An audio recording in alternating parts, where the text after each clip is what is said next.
Shout out to my boo 7. I appreciate you and adore you so much. And I'm so happy to have you and so happy you found my channel. And I'm so happy to have found you. Happy birthday, my love. Get the birthdays in the chat, girl. What's up? Pop my boy off with his birthday and let's get into it. All right. Happy birthday.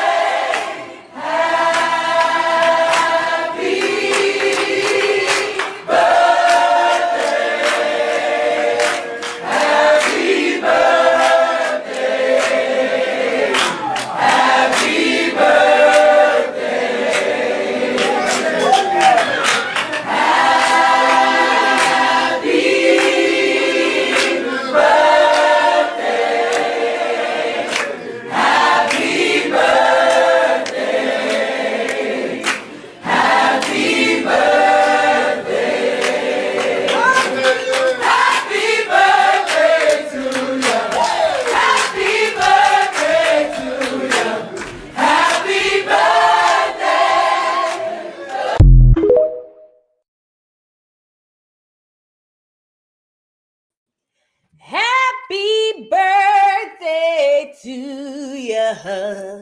Yeah, are we out of the cap season? Is we in the Aquarius season? What's going on? Is we out of the caps? You know, I ain't gonna lie. To say we coming back around, the cap season was lit. I like the cap season. I don't know. I'm biased because of Pisces season, obviously. But I gotta say this part. We are okay. Real talk with Miss J said we are. I ain't gonna lie though. Aquarius is the last on the list because I think we did, but I'm you know what? I'm gonna give after Aquarius, I'm gonna give them they one too. But I ain't gonna lie, that cap season, I rocks with the caps. I rocks with the caps. Something about them caps. You know what I'm saying? I didn't know I really liked the caps like that, but I found out I am in love with the caps. Shout out to cap season. And yay, I love the season. It was so peaceful and abundant. And y'all wasn't all like bullies like them other people. We're not gonna say the name, but y'all wasn't all like bullies and all of that. Y'all was really like, you know, y'all came in, sat down, sat pretty, ate y'all food, did what y'all do. You know what I'm saying? And it was a time. It was a time. And I'm so appreciative to have the caps. You know, I'm looking forward to y'all next season. Good things happen during the cap season. That's all I'm gonna say. But with that being said, we coming up on them crazy Aquarius. Now I've had my fair share, okay, of experiences with the Aquarius people. Now, as a Pisces, I'm just gonna say, y'all are heartless, cruel people. But that's because we super emotional. So I'll give y'all a slide. I'll give y'all a, you know, we are extra emotional. Y'all are like, if there's a scale, y'all are like the opposite, the complete opposite of Pisces. I used to mess with a Aquarius boy. I ain't gonna lie. Like, he was good, but he didn't care about nothing. And that really upsetted me and my homegirls. So yeah, but he was great if you get it. You know what I mean? But nevertheless, here we are, and we got to get the membership. Let's start. Okay, we starting the Aquarius season off right, huh? Kawana, Chris Blessings, Tracy J, Energy, and Outside the Box. Welcome to the dollhouse, my love. Welcome to the dollhouse. Welcome to the dollhouse. Y'all get the lights up on the video. We got a show tonight. It's snowing. I ain't outside. I wanted to wait for Saint to go out there and play, but it's dark and he might get lost. You know what I'm saying? So I don't know if I'm gonna let him out tonight. For real. But he still gotta go potty, so he's gonna have to go out. But nevertheless, yeah, shout out to the Aquarius. It's day one.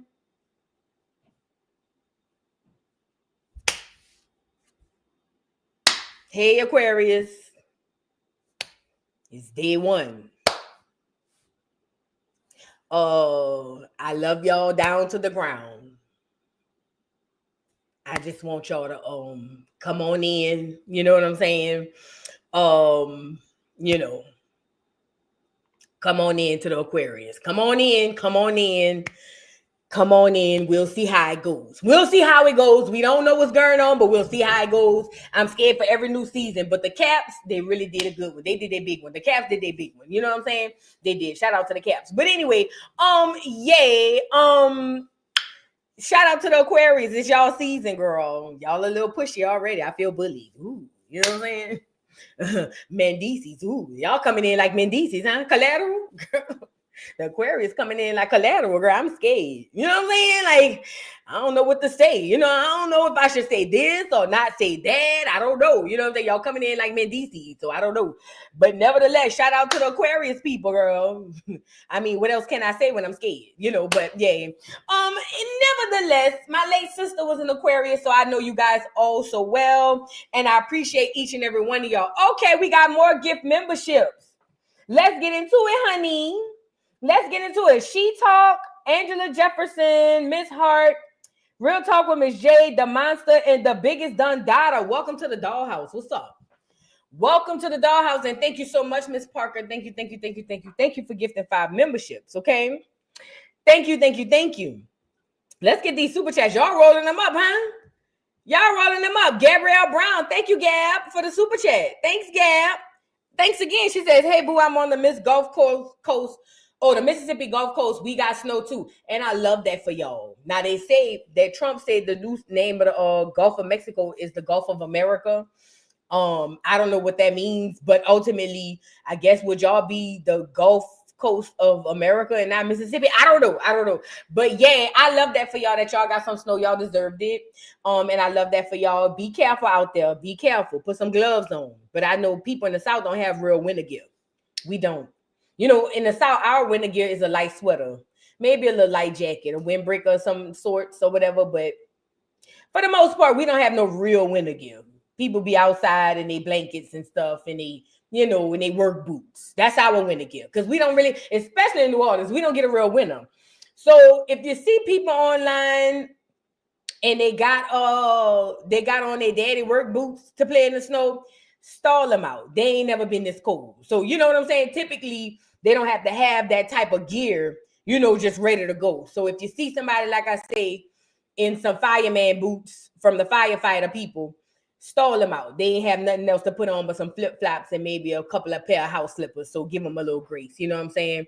Shout out. Thank you, Gab. Thank you, Nikki, for being a new member. And also thank you for gifting those memberships. Thank you so much. I appreciate you so much, Nikki. Okay, Nikki, you serving on the profile pic. Okay, let's go. Miss Parker, thank you for the super chat. Happy birthday, 7D. I love you, baby. From the mods, chat, and Voodoo, we love you. Hit the like button. Absolutely. And we love 7. 7 is our favorite. So, obviously. Happy birthday, 7. I hope you have as many birthdays as you desire and then some more. Okay? Happy birthday, happy birthday, happy birthday. April LeBlanc, thank you for being a member for 9 months. Enjoying this snow in the NOLA, as you should. As you should. Get outside. Get them churn out there. Now, they going to be sick. But that's all right. Get them churn out there. Let them roll around in the snow till they tired and give them a little Robitussin. Give them a little tussin. Put them on in the bed. You feel me? Miss Parker, thank you again for gifting 5 memberships. Jay Coco, thank you for the super chat. But us Aquarius love you, Vu. And I love y'all back. It's just, you know, chemically balancing. Y'all is just so opposite. Like, y'all don't care about stuff like we care about. Like, we care about the future and the rainbows and the trees, you know, and y'all just be like, ugh, future, trees, rainbow, dreams. Like, girl, if you don't go sit your duck, you know what I'm saying? That's how y'all be. And that's, I think, what we bump heads. But I like the Aquarius. My sister was an Aquarius. Very driven, very intelligent, very smart, and just like you couldn't, like, nobody could stop her, and I loved her. I loved her down to the ground. But thank you so much, Jay. I love the Aquarius. I'm scared of y'all. April, thank you for gifting the 5 memberships. Thank you so much. Who else we got? TL, thank you for the super chat. Pray for me. Been stuck at work for 2 days in H-Town. Stuck at work? Girl, where you work at? Where you work at? Girl, you must be a first responder. Where you work at? Where you stuck? Girl, ain't no way. Listen, these boots are made for walking, and that's just what they'll do. But one of these days, these boots are gonna walk all over you. Girl, I'm getting out of there. Stuck at work? Girl, I'd rather die in the streets. Do you hear me? Girl, I'd rather jump outside, jump out the window, and break both of my legs than to get stuck at the work. Girl, please. Oh, pray for you. I'm gonna pray for you. I don't know where you work at and what you're doing, Fat. But whatever it is, you better than me. Because I would rather jump out the 15th floor window. Do you hear me? To get stuck at work. I don't give a damn, girl. I'm not standing inside no place where I gotta clock in and out. Not gonna do it.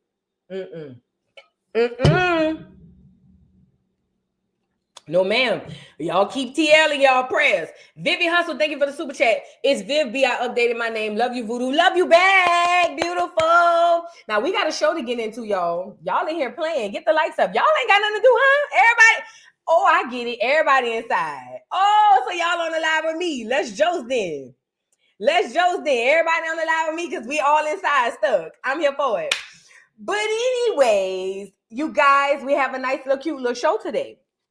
It's a few things we're going to get into. Let me start by saying this. New Orleans have snow, and we're going to go over a few videos of the New Orleans people enjoying their snow. And I love that for New Orleans. If Atlanta could enjoy snow, then my hometown can enjoy it too. We haven't had that type of snow since the late 1890s. And at this point, I say, let us enjoy our snow, okay? Also, Fat Joe got booed. Yes, he did. And I love that for the people who booed him. Chrisean goes against Karlissa for the opening of that dry crab place over there by Blueface. We gonna get into that. Snoop Dogg responds to y'all cancel culture. We gonna get into that.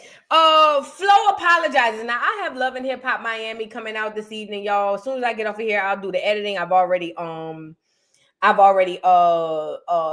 do you call it? I've already recorded it. I just need to edit it. But let me say, I don't want to get too far into it because we'll get to it when we get to it. But Erica Mina enters the chat and tried to make this about her. And honestly, we're going to have a talk about colorism versus racism and the people who don't know the difference. That's what we're going to do. Either way, both of them are horrible. Not one gets a pass over the other. But ultimately, those are things plaguing the Black community. Understanding the difference is a big deal, too. And to the girl, Chingy Diamond, Chingy Doll, whatever her name is, the big girl who I like, she came on the defensive floor. I'm looking at you sideways, okay?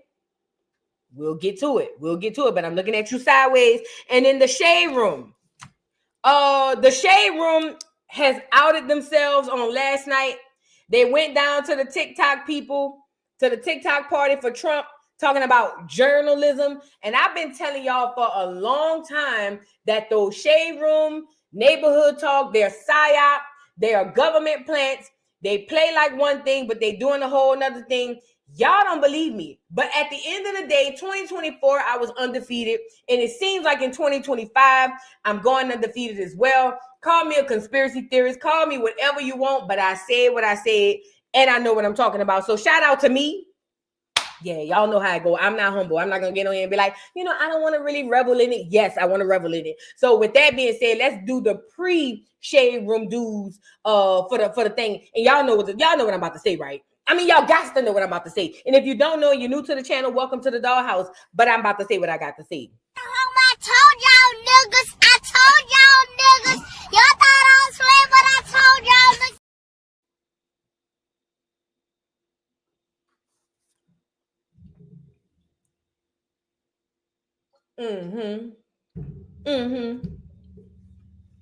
We'll get to it. Nevertheless, y'all get in here like the video. Let's go over some snow videos in New Orleans. Shout out to New Orleans, bro. They said we had snow 15 years ago. I promise you on my mama I was there. That wasn't snow. That was a hard frozen rain. But snow, it was not. Okay? Don't let them people fool you talking about 15 years ago it snowed, girl. No, it did not. They lying. It did not snow because I was there. It was a hard rain at the very least, at the very best, for that matter. But girl, what's going on with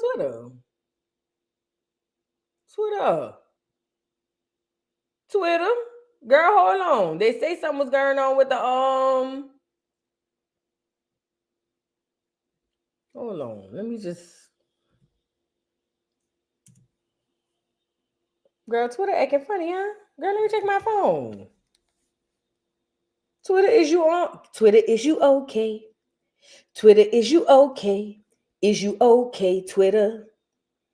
Twitter, is you okay? Twitter, is you okay? Is you okay, Twitter? Is it just my computer? Okay, it's coming along. It's coming along. Hold on now. What's going on with Twitter? Girl, it's just acting like real slow. Let me close some of these windows. Hold on. Sorry, guys. Y'all get the likes up on the video because we about to scroll through some of New Orleans. New Orleans had a gay old time, and I love that. I love that for New Orleans because I feel like we deserve it. You know what I mean? We haven't had no snow. Typically in New Orleans, it's normally hot, and that's it. Just hot. Nothing more, nothing less. Just hot. And the fact that the people down there got their little snow or whatever, I love that for New Orleans. I absolutely do. And I am here for the people having a great time because I think we deserve that. What is going on? I think some of my windows are being weird. Let me close that. Let me close some of these windows, y'all. Hold on. Get the lights up on the video. Oh, it's hot up in here. I think I overdid the heater, huh? I feel like I overdid the heater. Do me a favor because I got to fix Twitter anyway. I'm about to give y'all a commercial break. Get the lights up on the video really quickly, and I'm coming right back. Get the lights up on the video. Follow me, camera. But anyway, this video was for you dog ass, bald head, rainbow shopping hoes, no tire, AutoZone smelling assholes, Sherman Williams paint smelling assholes, direct no insurance, built ass bitches, stop sign booty having bitches, one way sign built bitches, chicken in a box looking hoes. Oh yes, right way soul food built bitch. Oh yes, graveyard to my right built bitch. Oh yes, bitch you Popeyes on Paris Avenue built bitch. Oh yes.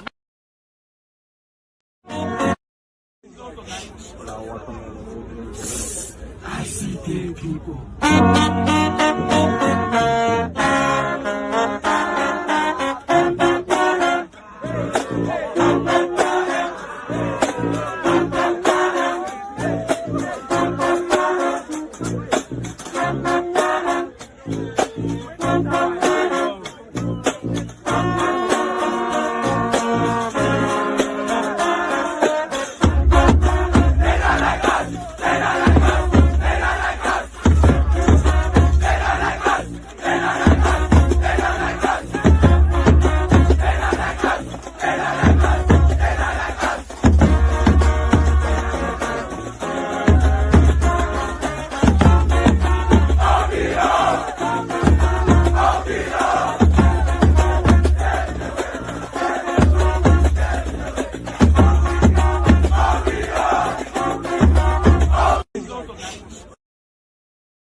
All right, we back. Did y'all get the likes up on the video? Have you or a friend liked the video? I hope so.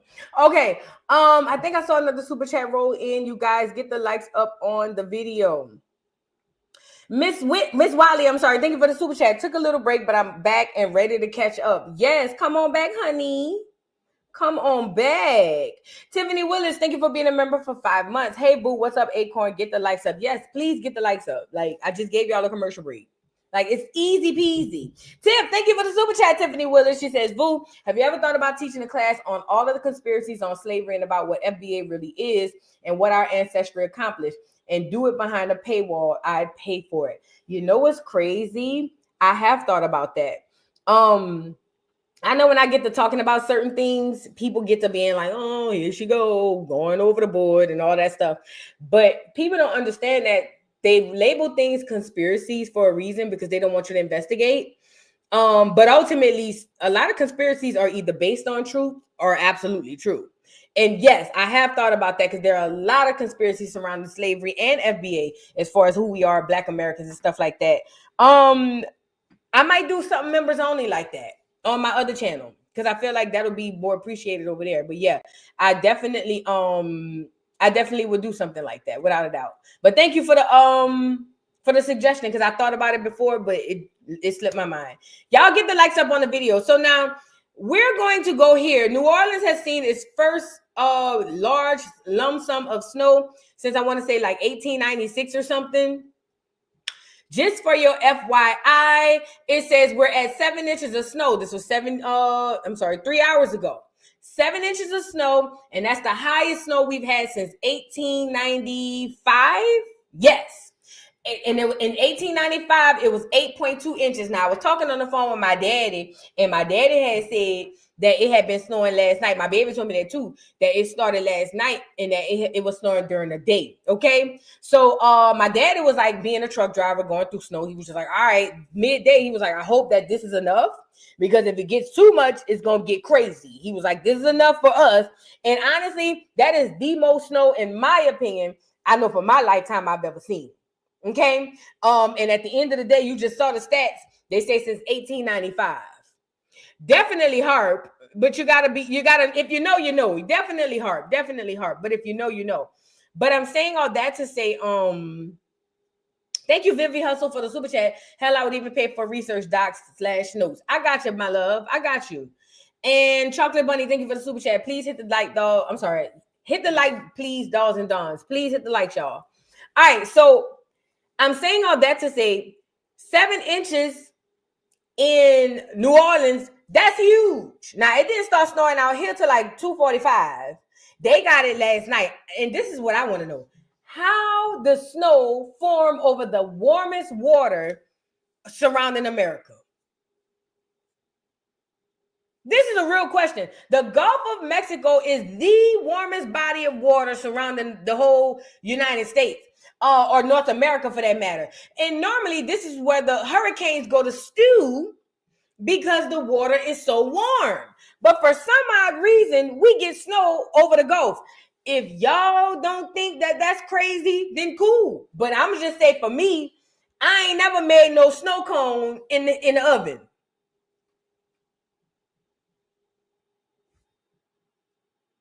Now, if you have the technology to make a snowball or an icicle or a frozen pop or a frozen cup or something like that in the oven, please contact me at voodoodollpodcast@gmail.com. I would love to have a conversation with you. But ultimately, yes, the Gulf of America. But ultimately, how snow goes to New Orleans coming out of the Gulf, I would never understand it. But, you know, I'm a conspiracy theorist. So, you know, whatever. Tiffany, thank you for the super chat. Don't get me wrong. I'm definitely a conspiracy theorist and proud, but I would love to unlearn what was taught to me in school. Absolutely. I got you, my love. I got you. Say less. I've been reading, they came before us, but I'm reading it in the context of actually researching certain stuff when I get to it. So yeah, y'all, it's a lot. But anyway, thank you so much, Tiff. But yeah, I think that's odd. But nevertheless, 7 inches of snow, and here we go. To my people in New Orleans, Georgia, South Carolina, North Carolina, Mississippi, Alabama, Georgia. I said Georgia. They say Florida. At least Tampa ain't got nothing. Miss Parker told me they ain't got nothing. But ultimately, y'all be careful out there in that snow. Be careful. Because, you know, my conspiracy theory brain start to, you know what I mean? Be careful, FBA. Please be careful. Virginia, y'all too. Be careful. Be careful. That's all I'm going to say. CERN, HARP, be careful. That's all I'm going to say. Y'all take that, you know, with a grain of salt if you like. But anyway, so, you know, black people, how we roll, we going to do the most, as we always do. And especially in New Orleans, where you hardly ever never see snow. And this is some of the things that was taking place. Now, somebody put a bar outside in the snow, and I thought that was very innovative. See, one thing about us black Americans, we are very creative and innovative.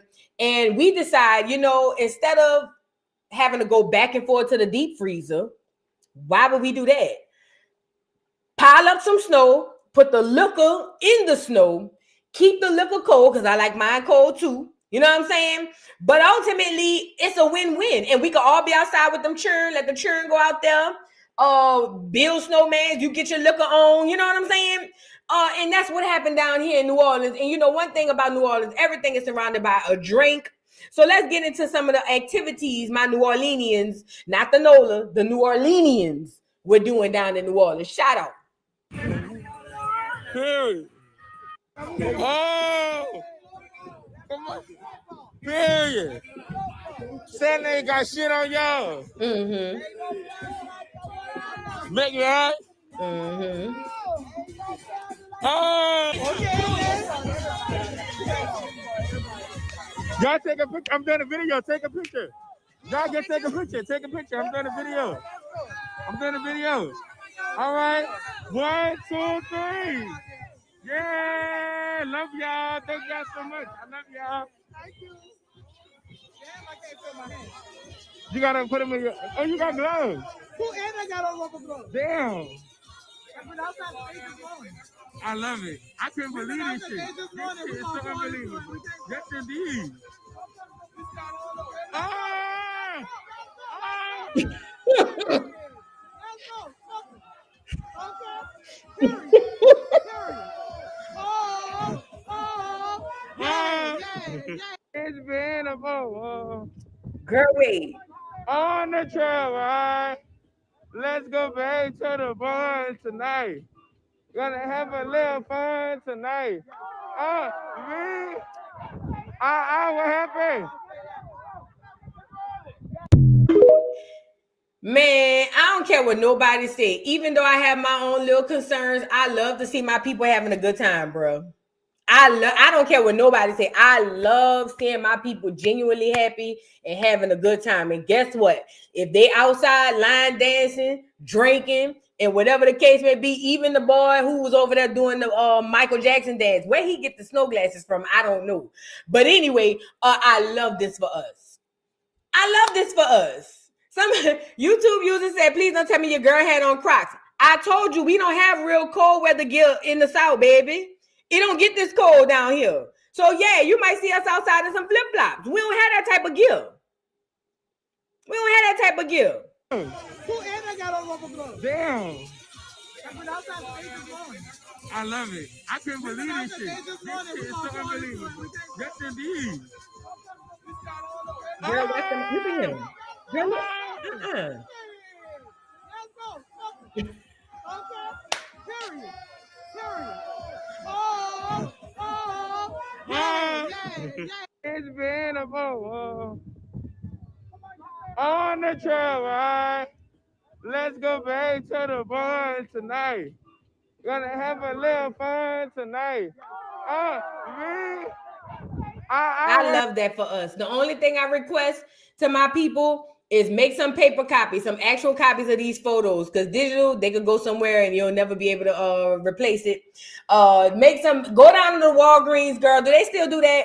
Go down to the Walgreens and get you some digital copies of this stuff. I mean, some actual copies of these photos and put them in an album. I know they don't do that no more, but go buy you a photo album, because these are going to be things for the next 50, 60 years. Your children and grandkids gonna be like, oh, I remember this time it snowed. It hadn't snowed like this in New Orleans since 1895. It has never been this cold in New Orleans for a long, long time. And I know I'm born and raised. So this is big for us. And guess what? Yeah, they got on Crocs, but the Hennessy keeping them warm. You get it?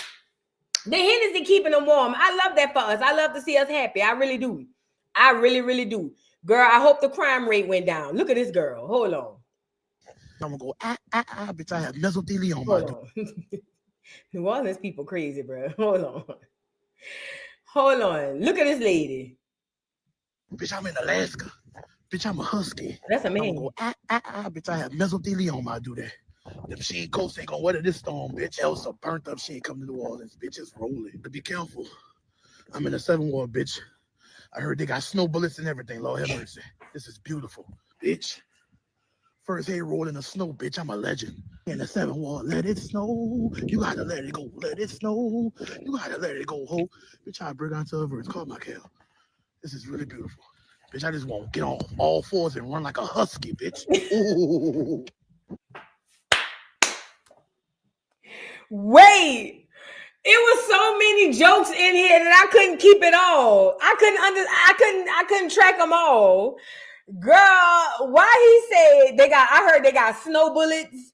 Then he said, bitch, I want to get on all fours and just run in the snow like a husky. I'm in Alaska, bitch. Like, oh, I gotta hear this one more time. Hold on. Bitch, I'm in Alaska. Bitch, I'm a husky. I'm gonna go, bitch, I have mesothelioma. I do that. Not mesothelioma. She ain't coast ain't gonna weather this storm, bitch. Elsa burnt up. She ain't coming to New Orleans. Bitch, it's rolling. But be careful. I'm in a 7 ward, bitch.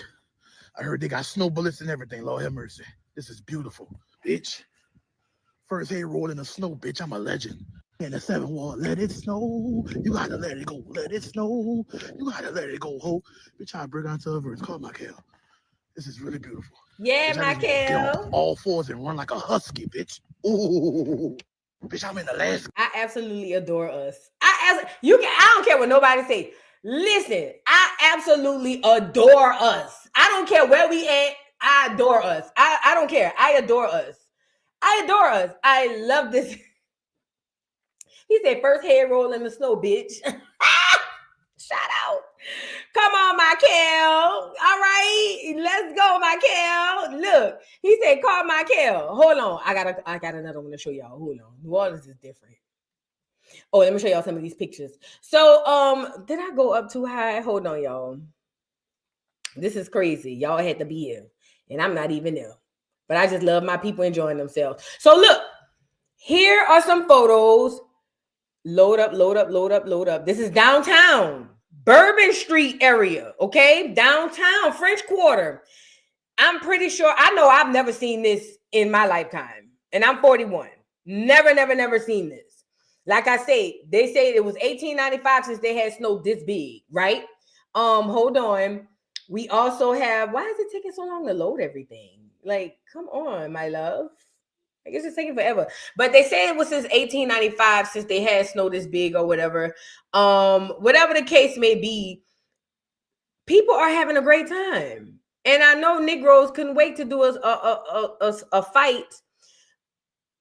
I don't know why it's taking forever. It might be my computer. Maybe it is. But look, as you can see, this is downtown French Quarters. I have never seen it like this in my lifetime. Yes, it had a little, hard rain that turned into some sort of snow, but it wasn't like this. Let me show y'all another one. Something about us blacks. You know what I'm saying? Let me show y'all another video. Hold on. We usually sprinkle salt up north, but down here, this is what you sprinkle right here.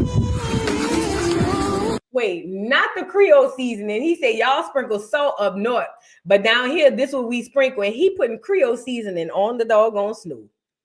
It gonna work. You got seasoning steps here.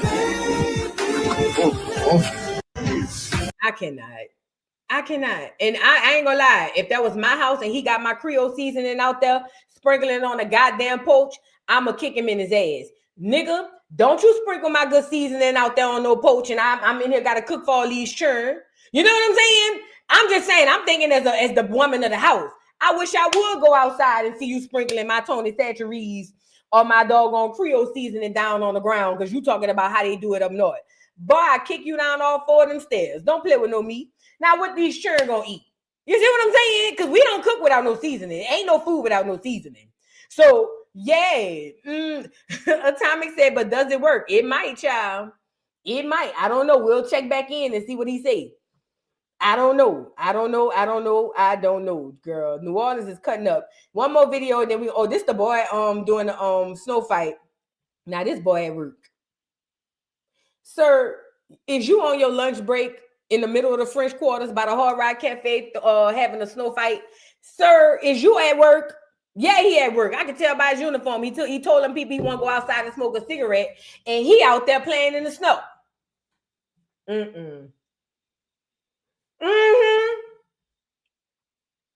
Literally playing on the clock. Girl, I hope you don't get fired, fat. Tell them you just had to pick something up to protect yourself or something. Get off them people clock playing in the snow. Please and thank you. And girl, they built a dinosaur. They call it Snowzilla in Baton Rouge. Shout out to Biara. And look at this man on the girl, look. You can't make this up.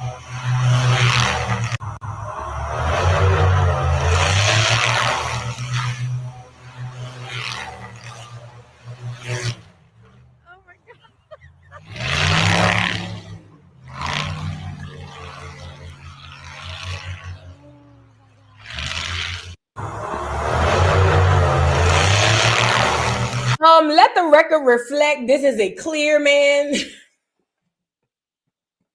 Let the record reflect this here is a clear man, okay? Let the record reflect this is a clear man. Yeah, and I'm pretty sure he got that liquor in him and he don't care what happened. He don't care. I'm telling you how New Orleans is. They don't care. They put that liquor on them. They don't care what go. Hey, let the chips fall where they may. Am I supposed to meet God today? Then that's my D. They don't care. You know what I'm saying? But that's how it is in Louisiana. Shout out to New Orleans for having y'all snow day. Y'all deserve it. Be careful, but y'all deserve it.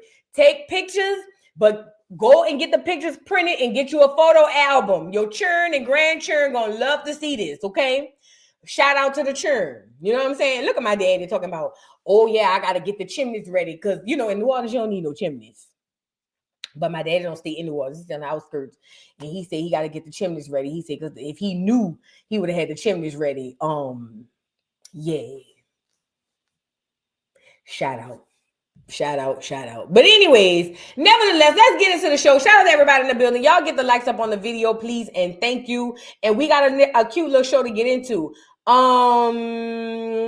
Elise Jane, thank you for the super chat. Alice Jane, I'm a new subscriber. Thank you for awakening, educating, and straightening me out. Oh my God, thank you so much. Thank you for your support. Yes, ma'am. Thank you. Nisha, thank you for the super chat. Girl, my mama still sending me pictures. Said she said 6 inches not on the West Bank. That's the best NOLA look since I was born in 1985. Girl, let me tell you something. Let me show y'all some pictures my daddy showed me. Let me show y'all some pictures. I'm gonna show y'all off my phone. My daddy sent me like 14 pictures back to back.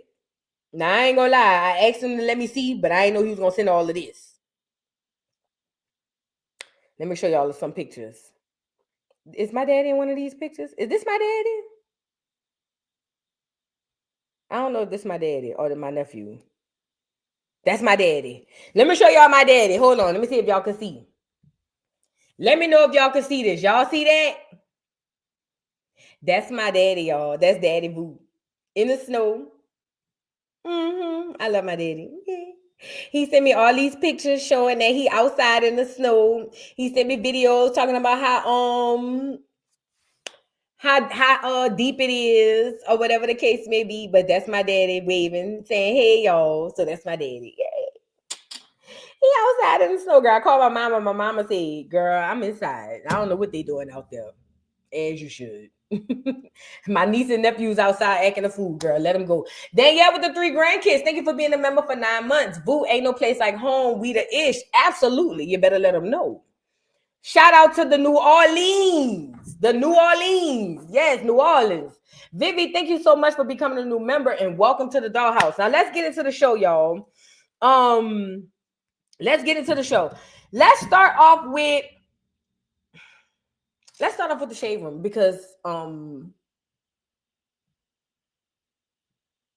do I say this?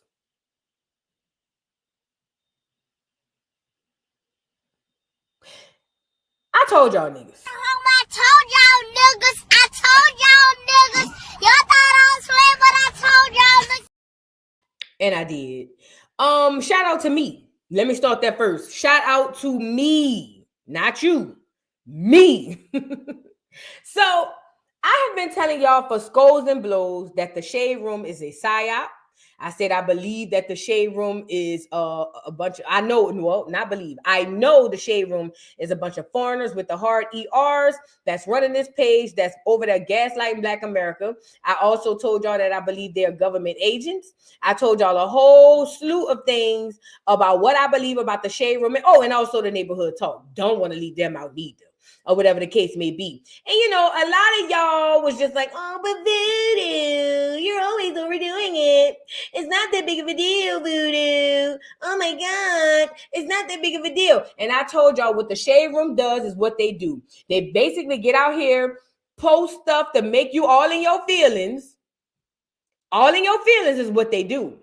And they put a black face on it, but they post stuff to get you all in your feelings, get you all aroused and all in the uproar. Meanwhile, having you thinking one way and they doing completely opposite. I said that. I know what I said because I was there when I said it. Okay. So nevertheless, I noticed the shade room and the neighborhood talk have been super political, typically one way, but super political. And I kept saying, y'all, something ain't right about this shade room stuff. Something ain't right about this shade room stuff. Well, although the shade room has been posing to be so left-leaning, apparently they went to Trump's TikTok party last night. Yes, The shade room was at Trump's TikTok party, but don't worry, don't fret your little heads. They said it was for journalism purposes. Oh yeah. One more time. Don't you fret your little head. They wasn't there to have a good time. Please don't ever think that. It was all for journalism purposes. It's survival.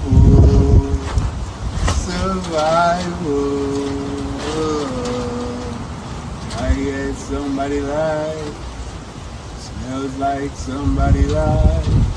It was all a lie. Guys, it was all a lie. She lied. But we gonna go with the move, right? Shout out to the people in the chat who are finally catching on, but acting like they're gonna cancel the shade room when they not. But nevertheless, let's get into the shade room down at Donald Trump's party, thanking him for his efforts to bring back the TikTok platform. Check it out, y'all. Get the lights up. This is Justin Carter here from the Shade Room. Listen, TikTok, they are throwing Donald Trump a party for Inauguration Day. Apparently, he saved TikTok. So let's see what's going on. Hey, y'all really ready to go and say hell yeah? Bro, Shade Room, what's up? Let's get it. We're back in all these Donald Trump 2020. Why Trump? Why Trump? He's amazing. He's an amazing person. And, 2020, 25. I said 2024. But Trump's an amazing person. He speaks his mind. He says stuff how it is. Joe Biden is brain rot. He's brain rot. We don't the guy's saying, bro. Our country's been last 4 years, and we're so happy to have Trump back, and we appreciate it. And God bless Shade Room. Let's go. You think he saved TikTok? He saved TikTok after one day of it being gone out of nowhere. Although he initiated back in 2020. Exactly. Hey, Trump came back. It didn't even take a whole day, and Trump brought it back. That's Trump got power, man. Trump, baby. Trump. Listen, it's Trump gang till I die. I love y'all. Let's get it. How you feeling? Y'all put me against the wall with thorns in my back. Yeah. What we do? I did it. Not shade room, people in general. Oh, yeah. So what people been doing to you? Nothing. Oh, that's Waka Flocka. Go ahead on, Wak. Are they killing you? Honestly, it feel like another weekend, bro. Nothing normal. Nothing new. It's normal. Why Donald Trump? Why Donald Trump? Why not? Why not? Why not? Why not? My question to you is why not? I gotta ask you. Hey, look. You know why? Child support about to be out of here. Okay. All right. What about TikTok? You think he saved TikTok? TikTok ain't never go nowhere. But you scared of being canceled? I don't. You don't cancel me. You never sponsor me. You heard it here, y'all. Only on the Shade Room. Let me tell you, we walked in and TikTok was passing out McDonald's cheeseburgers and French fries in the club. Again, we're about a half mile from the White House. This was the Power 30 Awards where influencers were treated to TikTok swag and got their content into a way that TikTok is thanking its creators for making it a success. In a message to users, TikTok said that as a result of President Trump's efforts, TikTok is back in the U.S. Stay with the Shade Room, y'all. We are here in Washington, D.C., giving you full and exclusive coverage of all things inauguration as it's happening in real time. For now, I'm Justin Carter for the Shade Room. I guess.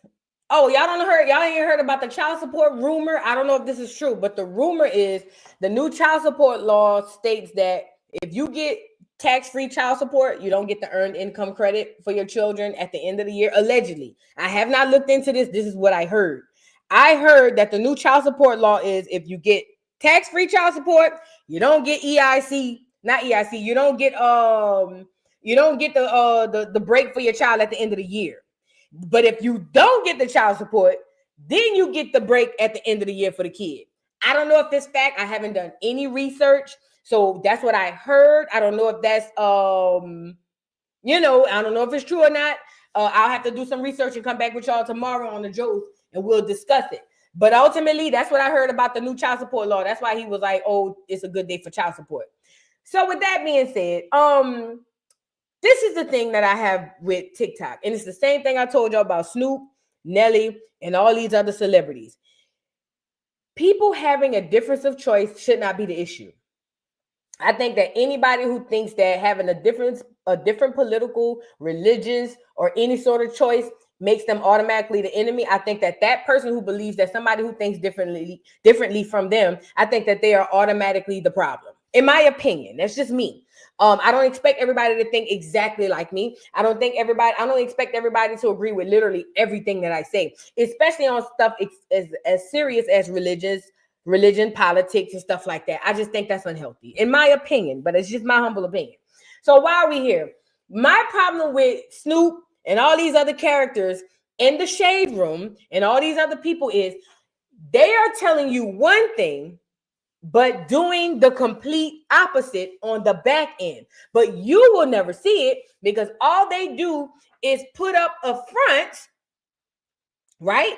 They put up this front like it's this, and it gets you all up in your feelings and all up in your emotions, got you separating from your family, your friends, got you online battling people, windmilling with your head down, and then they turn around and do the complete opposite. Now, nobody's going to tell me that the Shade Room was simply at the TikTok party for journalism. Nobody's going to tell me that. As a matter of fact, they didn't have to attend the party to do journalism, just like me. I'm just going over here to see who was down there and giving my commentary. They didn't have to go to that party. How did they get an invite? How did they know when the party was going to be? They just automatically had a tuxedo ready to go within 24 hours. Stop it. This is what I'm trying to say to y'all. I've been telling y'all this for a long time. These major blogs are agents. I believe. I'm a conspiracy theorist. Don't pay me no mind, but keep your ears open. They're agents, y'all. And the fact that I watch them on a daily basis get my people up in arms, no matter how you think or what you agree with or disagree with. On a daily basis, I watch these people like the Shade Room get my people up in arms, have them battling each other, keeping them against each other, and they foreigners, and they really here like bots, really here just to cause a division. But my people are so obtuse that they don't even realize what's really going on. That bothers me. That's just me. That bothers me. Because they can sit up here and say whatever they want. Oh, we just here for the journalism.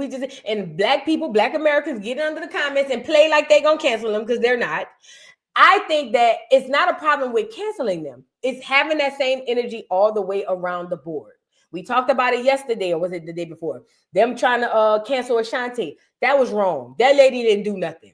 But even if she did, that lady get to support whoever she want to support. But here we are at the Shade Room because we so messy as people. We refuse to give up our source of mess. We act like we're going to cancel them, but we're really not. But regardless to all of that, irregardless to all of that, this is what I want my people to understand. Please. There's a divide and conquer thing going on, and it's very heavy.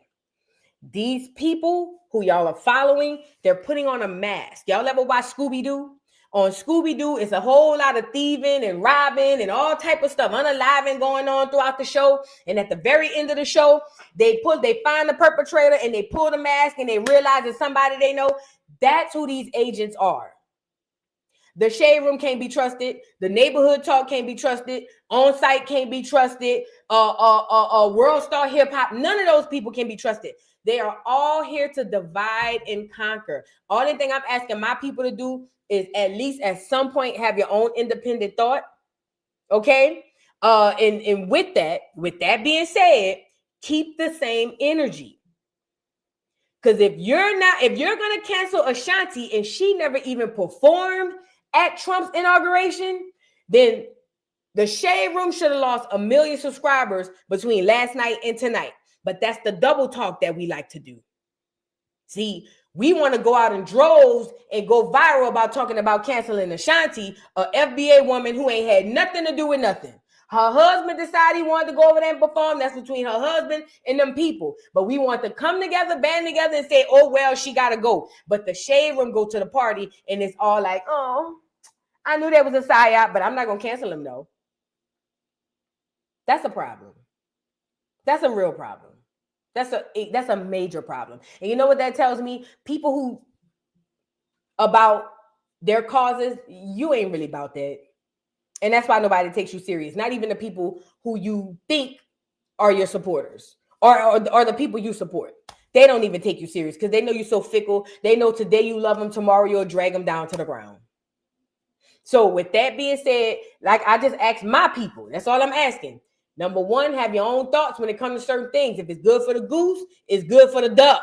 Duck, duck, goose, okay? Number one. Number two, if we are going, not me, but if y'all are going to go off and cancel a black woman, a young black woman, just starting a family, trying to get her coins because of what her husband did, and y'all not going to cancel the Shade Room, shut the fuck up. Because at least Ashanti is one of us. The Shade Room people ain't one of us. They're foreigners with the hard ER. You get it? So if we're going to cancel Ashanti, which now I'm not. If we're going to cancel Ashanti and you niggas and nigglets going to keep running down to the Shade Room, shut the entire fuck up. And that's it. I don't want to hear nothing else because you Negroes don't take nothing serious. That's why the powers that be don't even take you serious because y'all full of shit. Y'all selective with what you want to do and how you want to do it. But the Shade Room was down at the TikTok party. That's all I got to see. Now, I ain't telling you what to do. I would really appreciate it if y'all didn't cancel our sister because she didn't have nothing to do with nothing. I really appreciate it if you didn't cancel Snoop. I appreciate if you didn't cancel Nelly, Soldier, Draco, and I sure would appreciate it if y'all uncancel Chrisean Michelle. The talent is through the roof. People think differently. It's okay. It's okay. If we can't uncancel Chrisean, then I don't want to hear nothing about y'all cancel culture because it's full of crap. Okay? I don't care about what y'all talking about with this one and that one. Y'all want to be selective with who y'all want to do X and Y and Z with. Fine. But in my opinion, I'm telling you how you look to the outsiders because I'm starting to look at you like that too. You look a fool and you look fake and you look lame and you look like you just on a little small outrage, but you'll be back. That's just that. Again, if we hell-bent on canceling Snoop, then y'all best to be hell-bent on canceling the Shade Room. But we know that's not going to happen because we too messy. We like to get the tea, allegedly. No, it ain't allegedly. That's a fact. Let's move on. So Nelly did his performance last night or was it tonight? Was it tonight? Nelly did his performance at the ball. I told y'all all these presidents are related, but I guess I'm a conspiracy theorist, so y'all don't want to hear that either. Cool.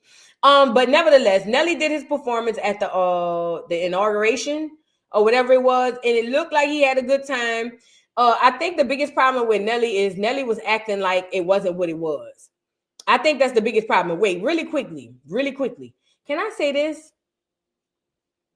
Really quickly.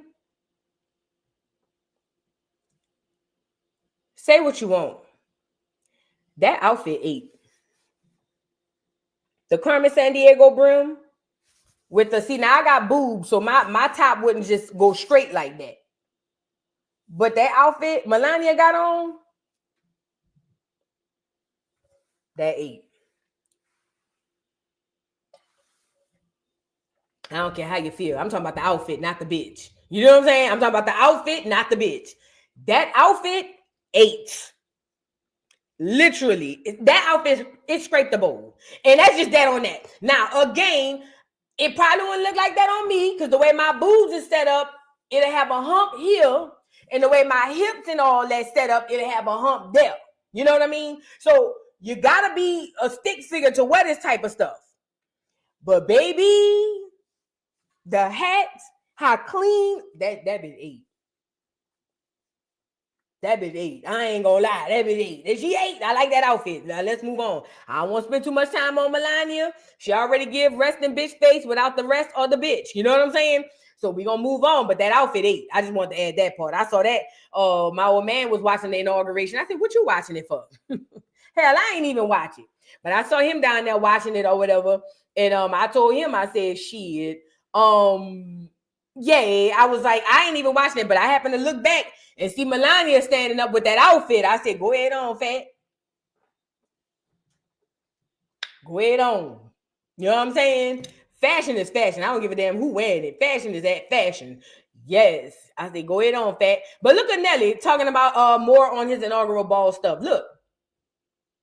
Words in your mouth, but you were really cool about it. You handled it well. You came forward and you talked about it. A lot of people wouldn't do that. Why did you come forward and talk about it? Well, because I think it's important that, we show some people have their own opinions about things, and sometimes things can get a little bit hazy and in a way that everybody feels the same way about everything. And that's just not it. I think certain people have an outlook. And I've always believed that you got to walk through the fire sometimes to get results. And regardless of what you feel about it, we as a people, and I mean, you know, my heritage as far as being African American, we've always had to work with people that we may not have always agreed with to get things done. And I think that struggle continues. But at the end of the day, if the men and women of this country can put their life on the line for a president that they may not have voted for, I can definitely perform for the office. I'm not going to put words in your mouth, but you were really cool about it. So Nelly basically saying, look, he made a choice that wasn't like yours. Get over it. That's what I got from it. Look at Nelly. In Austin, Texas. Raised in the heartland of this country, St. Louis, Missouri. Oh, that's his daddy? Grandfather, uncles, aunts, cousins all serve the country. He has entertained our troops all around the world. Only in America can you come from the streets of St. Louis to the White House. There's nothing more American than Nelly. Nelly.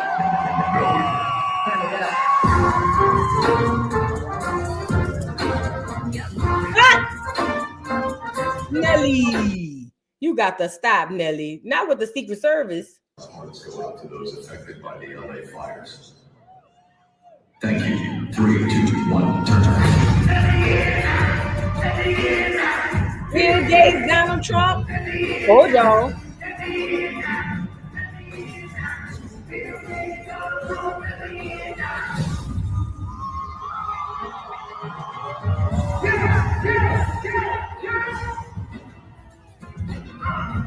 Well, that's my song. Where the party at?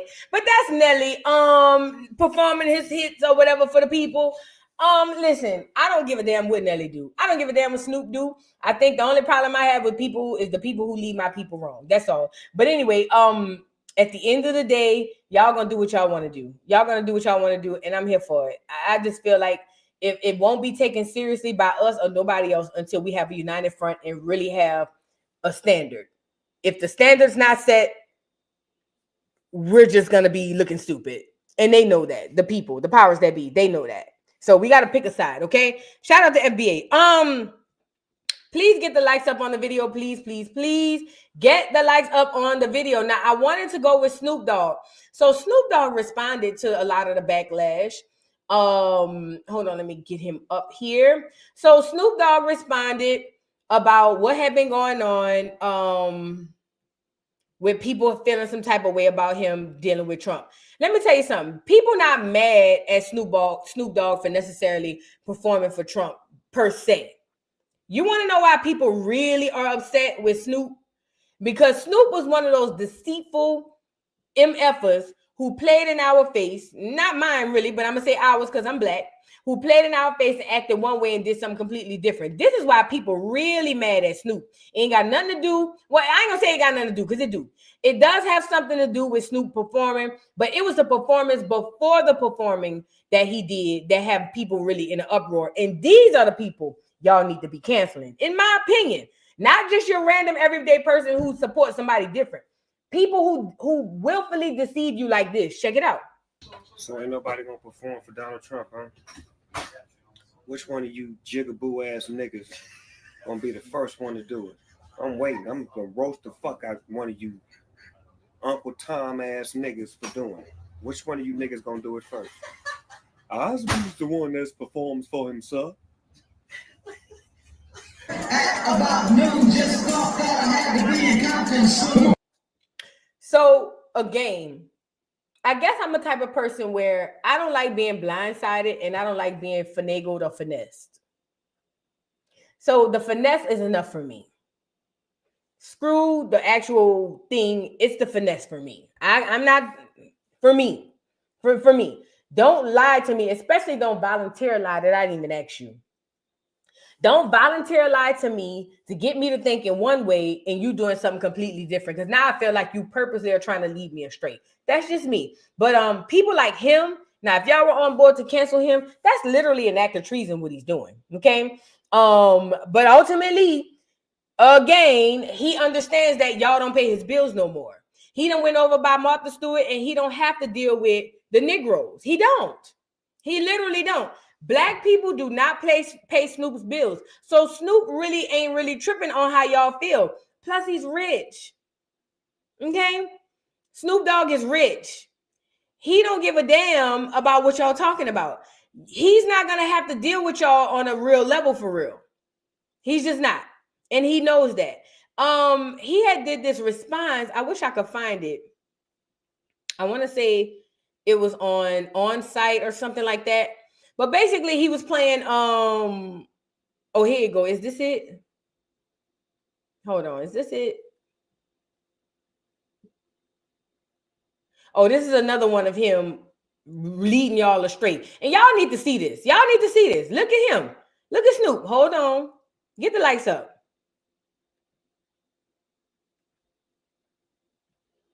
I just want to say this real quick. Now I'm a political shit.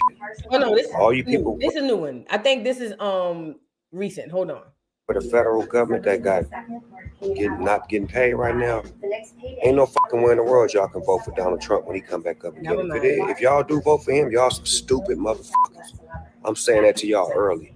All you federal government people that's not being paid, that's being treated fucking unfairly right now, not being paid. That's so terrible. And this punk motherfucker don't care. So I'm saying that to say this. When the shit get back on and y'all get your jobs back and it's time to vote, don't vote for that nigga. Please don't. Look what he do. He just don't give a fuck. Y'all honest, blue-collar, hard-working people and suffering. So if he don't care about y'all, he really don't give a fuck about us. So fuck him too. And fuck everybody down with Donald Trump. I said a year, Snoop Dogg. Fuck him. I just want to say this real quick. And there's that. Signed Uncle Snoop. Now, he came back with a response. I'm not going to waste my time trying to find it because I can't even play the music anyway. But he came back with a response basically saying that, he played the songs by, what's the boy name? Tyrese. I love this song. I Don't Think You Ever Loved Me. If y'all want to know the words to it, it goes, when things got rough, you wouldn't trust. I don't think you ever loved me, not like you said you did. And he was just kind of listening to the music and kind of saying it to the camera, saying that if y'all ready to cancel him over being over there with Trump, then y'all never loved him from the beginning. Again, for me, I can't speak for nobody else, Snoop D-O-double-G. It's just the fact that y'all are willfully leading our people astray. And y'all looking at us making it seem like we tripping for feeling some type of way. I just want my people, listen. If y'all are going to feel a way about these celebrities, please know why you feel the way that you feel and be valid on that. Because Snoop should have been canceled off the cuff. Period, perm blank. Period, perm blank. Why is it taking so long for my phone to charge? Girl. Period, perm blank. And I said what I said. He is just disgusting. They say Tupac said he's fickle and he's not trustworthy. But I told y'all I feel like he helped get Pac up out of here to raise his stardom, if you ask me. Because we all know Pac was the real star. But I never trusted that Negro from day one. Plus, I ain't gonna say what I was about to say because I don't want to get sued and I ain't got no money. But with that being said, y'all, I just want us to start really having that energy for the real stuff. Difference of opinion, that ain't. Please don't put your energy toward that. Put your energy where we need it, man. We need it a lot of other places, but the difference of opinion ain't that. Now let's move on. I want to get into Fat Joe since we're on this political stuff. Oh, before we get to Fat Joe, hold on. Before we get to Fat Joe, Jim Jones, the oldest YN I've ever seen in all my life. Yeah, he's 75 years old and he's still a YN. Ain't that crazy? Nevertheless, Jim Jones goes on this podcast and mistakenly drops thousands or at least stacks of money out his pocket. But nevertheless, don't you worry, guys. It was all a mistake. It wasn't on purpose. Yay. And he wanted y'all to know that he getting to the money. Listen, all of this stuff in the world is staged up. It's all staged, you guys. It's all staged. Welcome to the party. You're late. It's all staged, okay? Let's get Jimmy, the oldest YN I've ever seen, on here talking about how he met Chrissy and money start. I think this is the one where the money start falling out. Hold on. I had a crush on No, that ain't it. Hold on. Chrissy's probably one of the flyest, baddest, dopest chicks from Harlem. For me, seeing the first time, like Mark 125 one day when I went over there with Miss one day. I can't forget it. And she had like a head chopped off. And I was a little young at the time. We just started doing rapping. In 04, I was in Miami and I went to a club on the beach. And she ended up being in that club. And she ran down on me and said some funny shit to me. I was like, wow, this is crazy. In my mind, I was like, wow, I'm nervous. I'm trying to find my cool at the moment. All my cool is out the window, and I feel like I'm the coolest individual in the world. Yeah, I can see she still got that effect. Like you start talking about you like Hey, that. now what? Hey, Jim Blusher. Long. I had a crush on Chrissy. Chrissy's from Harlem. Chrissy's probably one of the. These niggas ain't even from Acorn. Who he on a podcast with? Girl, bye. I don't know these niggas. Listen, here's the video where he does the stunt. Look. It's either the Joe Freshest or the protection. You dropping bread, baby. Oh wow! You dripping money over here. Well, Jim Jones has just set out to prove those that aren't singles. Truth. Those aren't singles. Those aren't singles. Stripper money. I like. I'm gonna shut up. It's either the Joe Freshest or the protection. You dropping bread, baby. He didn't even try to make it look real. He didn't even try to make it look real. I think that's the part for me. Look. The truth. Those aren't singles. Those aren't singles. That's how he adjusts himself. Wow. I'm gonna shut up. It's either the Joe Fresh. You know, at this point, I'm looking at Chrissy crazy. At this point, Chrissy, you need to come up and say something. This who you was with? This who you spent all them years with? Now, mind you, Chrissy older than him. So if Jim Jones in his late 40s, Chrissy's in her mid 50s, okay? We learned that when Mama Jones said that she getting old and can't have no children. Remember that? Y'all remember that? Put a one in the chat if you remember that episode of Love and Hip Hop when Chrissy was talking about she waiting to have kids and Mama Jones said, girl, you already old. Mama Jones said, how long is you gonna wait? Girl, you already 45, and that was 20 years ago. She was like, how long you gonna wait? Your eggs ain't gonna work. You already old. I was like, oh my God. Now, don't get me wrong, Chrissy looks great, but I didn't know she was that old. Mama Jones said, girl, what you mean you gonna wait? I want a grandchild. Your eggs is over hard at this point. Okay? My son want a seed, and you around here playing with them over hard eggs. You're already 45, and this was in the early 2000s. But at the end of the day, Chrissy, I'm starting to question you. I am at this point, you know, Jimmy can only go so far unless you drive him the rest of the way. And Chrissy, I feel like something is wrong with you. But nevertheless, the oldest YN of all times, he holds the record. Jim Jones, Jimmy, is out here still thugging in the streets, on the corners with white beaters and Timberlands and, you know, and pants hanging off his butt. And he's still out on the corners with some older YNs.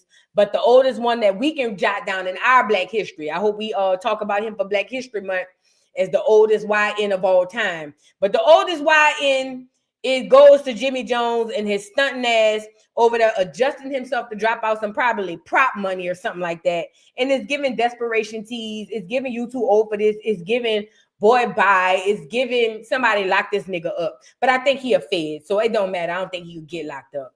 Long story short, bye, Jimmy. Bye, Jimmy. Let Chrissy go entertain you. Chrissy, I'm looking at you sideways at this point. Chrissy, it's your fault. Mm-hmm. At this point, it ain't even him. It's your fault. It's your fault, Chrissy. You too old to be picking a nigga like him. And I don't care. And I see what I see. You're too old to be picking a nigga like him. Let's get to Fat Joe. Fat Joe got booed, y'all. First of all, shout out to mother plucking FBA. Black Americans, ADOS, Hebrew Israelites, Muslims, Moors, whatever you Negroes is today, African Americans, Negroes, nigga, Black Americans, whatever you niggas is, what's a YN? That's a young nigga. But shout out to the Negroes with lineage tied to the America. Yes, I do. Not the Americas, to this America. Shout out to us. Because you know, one thing about us, we coming around. It's taking a little while. Some of us are slow, but ultimately, the picture is being painted and the paint is in the picture or something like that. Shout out to us, bro. Tell me why Fat Joe went and said what he said. Y'all all was there. I was there when y'all was there. And basically, he went out there and said that FBA is a bunch of, what did he call us? Radical racist, broke niggas. Ain't that what he called us? Radical racist, broke niggas. That's what he said. Who only believe in you gotta be FBA to be real or something like that. And all types of other stuff. I didn't too particularly like that.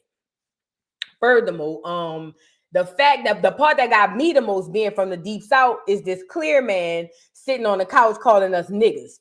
That's a huge red flag for me coming from the south. Now I get it in the boogie down Bronx, y'all play like that. We don't play like that where I'm from. So that was a huge red flag. Watching this clear man get up on this couch or where he was at sitting in a barber chair, barely fitting, look like a nigga pulled him out of a gallon. You know, he fat slim. You know what I'm saying? But I didn't too particularly like him getting on here with Matt Hoffa. You next nigga, I heard. But I didn't too particularly appreciate him getting on here calling us some radical racist broke niggas, because we said Puerto Ricans ain't create no hip hop, and we said what we said, and we backed it up with facts, we backed it up with receipts, and there's nothing else that we need to talk about. Just because a Puerto Rican was there when it was being created and participated, don't mean that they created it, because they didn't. Because if they would have created something as great as hip hop, they would have something that great in Puerto Rico. Mind you, shout out to the real Puerto Ricans, the melanated ones, the ones who look like me. Yeah, not the Cardi B's, not the Evelyn Lozadas, not the Fat Joes. I'm talking about the ones they round there segregating and pushing off to the. Shout out to my real Taino Puerto Ricans. Love y'all down to the ground. You know what I'm saying? Love y'all down. Keep your head up. Don't worry about it. The movement is starting. You know what I'm saying? We be around there to help y'all. We just got to help us first. Then as soon as we boom, boom, boom, we going to come double back and we going to come boom, boom, boom. Don't trip. Shout out to the real Puerto Ricans, the real Cubans, the real Brazilians, all of the real Honduran, all of the real Spanish-speaking black people in those lands. Not the ones y'all see out here playing in y'all face. Them not the real ones. Newsflash. They not the real. Okay? So shout out to them. As a matter of fact, them conquistadors is worse than them goddamn them conquerors that came around here and conquered our land. Let's talk about it. Shout out to the real people, the indigenous Mexicans, the indigenous Puerto Ricans, the indigenous Cubans, the indigenous Dominicans, the indigenous Haitians, all of y'all. Shout out to y'all.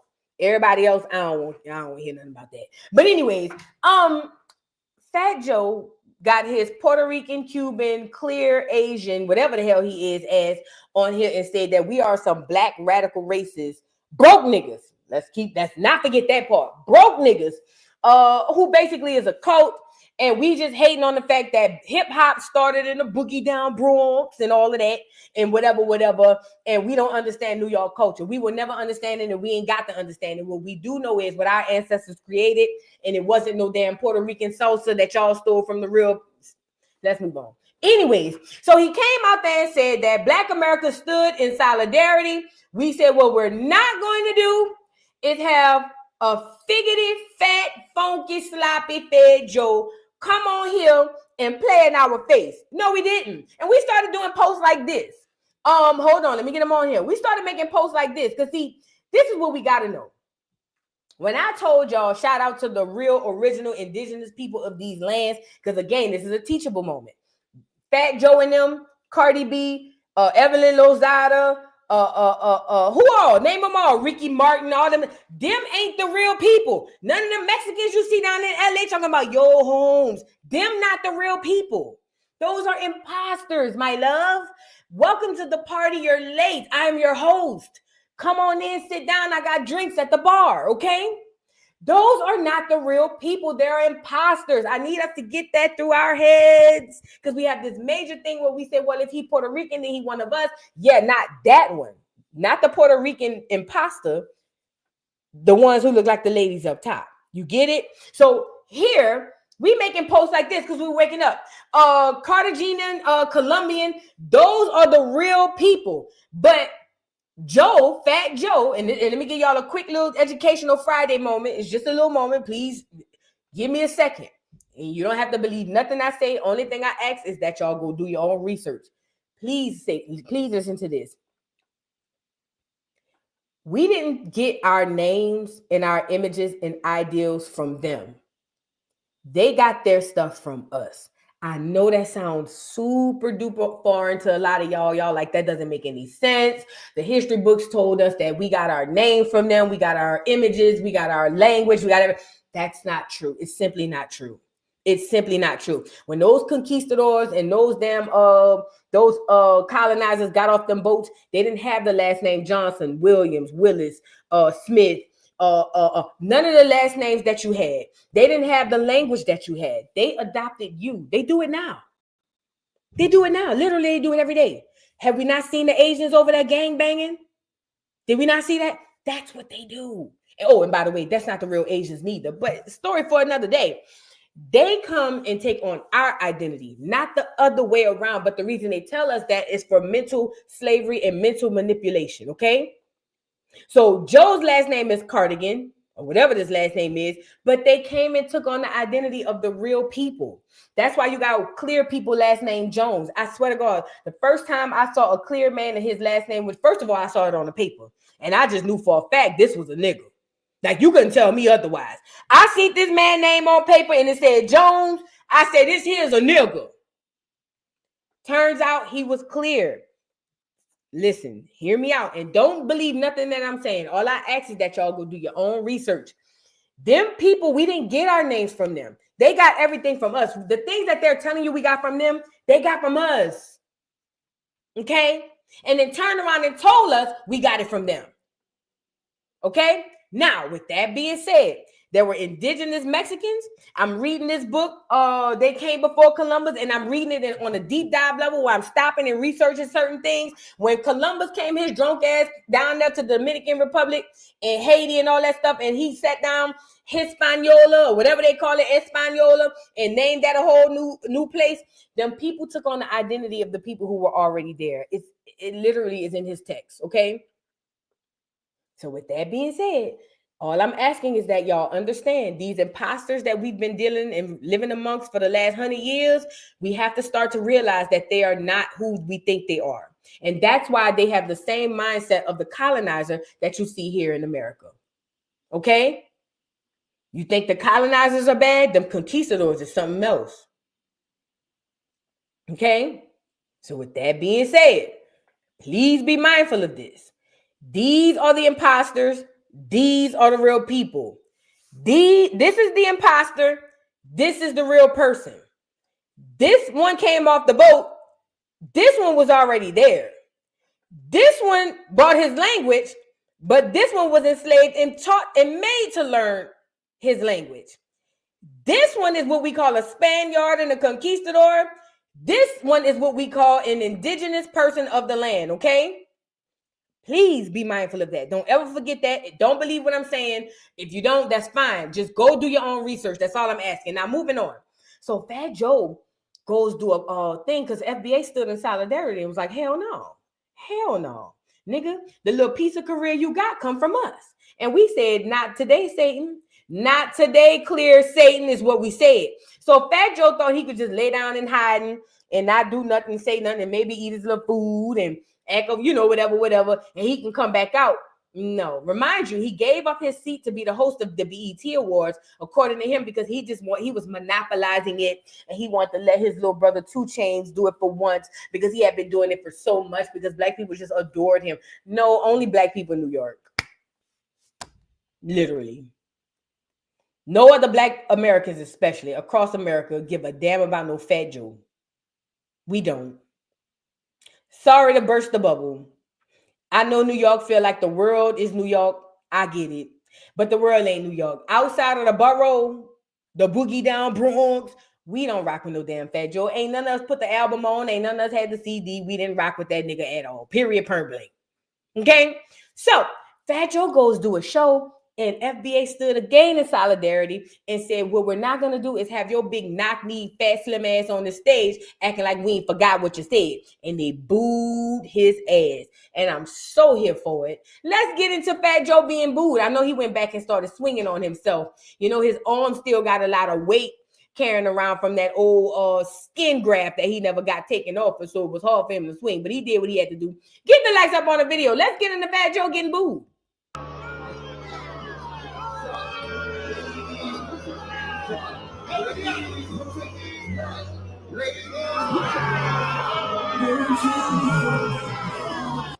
Hey, somebody just put this in the chat. Hey, good catch on that.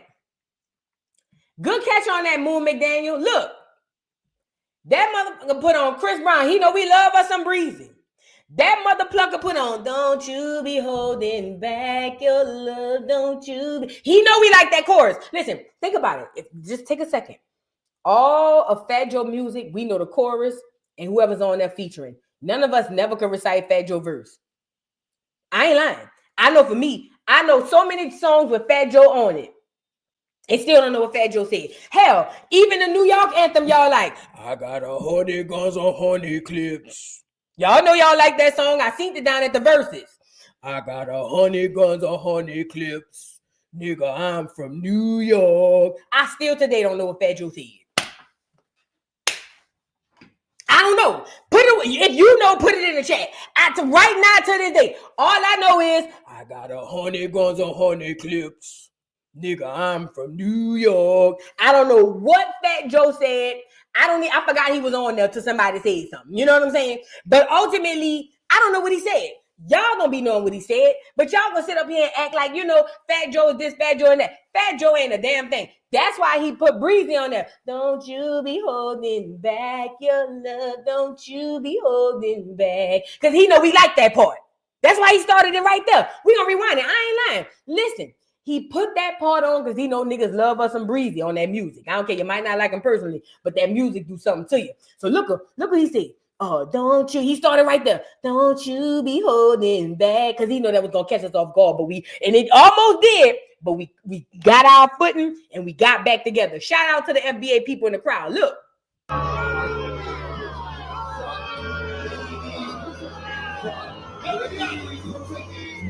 Oh yeah.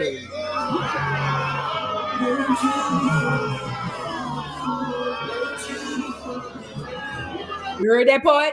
Don't you be holding back your love. Don't you be holding back. Because in the end, you gonna want another run around. Whatever Chris Brown said, that part, another round. Girl, you're gonna want another round. Oh, how the other part? I used to want you and her. You almost got me, you fat funky bastard. Caught myself, ain't gonna sing the song no more. Now with you right there. Boy, bye. And as a matter of fact, I want to go and edit the song and edit your parts off. See, he almost had us. But shout out to FBA. You know what we said? Hold on. They started snapping and they said, wait. That nigga almost got us. So we went to booing as we should. Shout out to us. Look.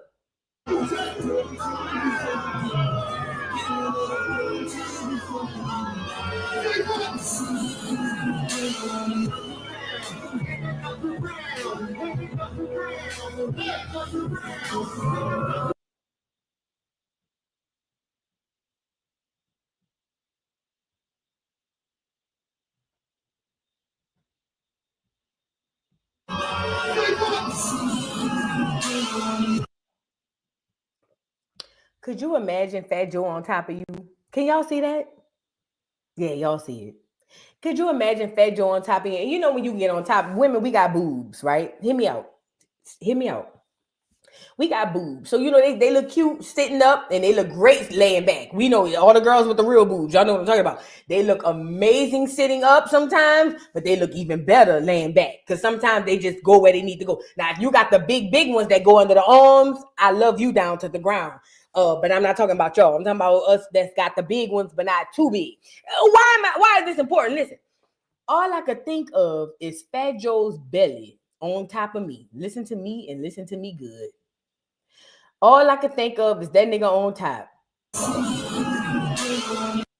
and that goddamn belly hit me on top of my goddamn forehead or something like that because I'm trying to do something freaky, throw the whole sex scene away. Do you hear me? Fat Joe looks so bad, even in the clothes. Like at this point, I ain't even gonna lie. Like, I feel sorry for his wife or whoever he be on top of. You know what I'm saying? Oh, it's giving how he died on top of me. You know what I'm saying? Type tease. Girl, I could just imagine the it coming down in levels. You know what I'm saying? Like, I don't want it no more. I just got dry. You know what I'm saying? Like, oh my God. And he got knock knees.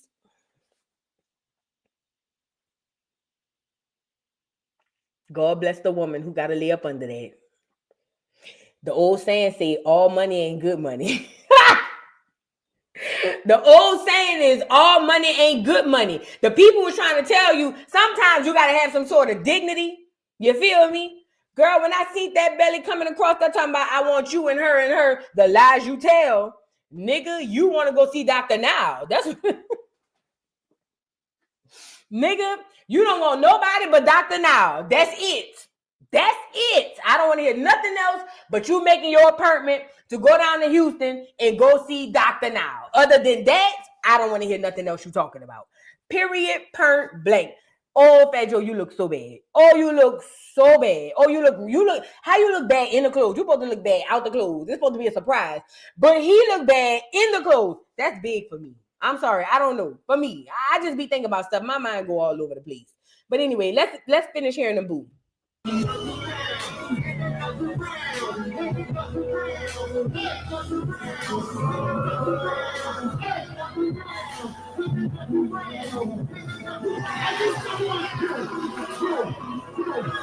Ew.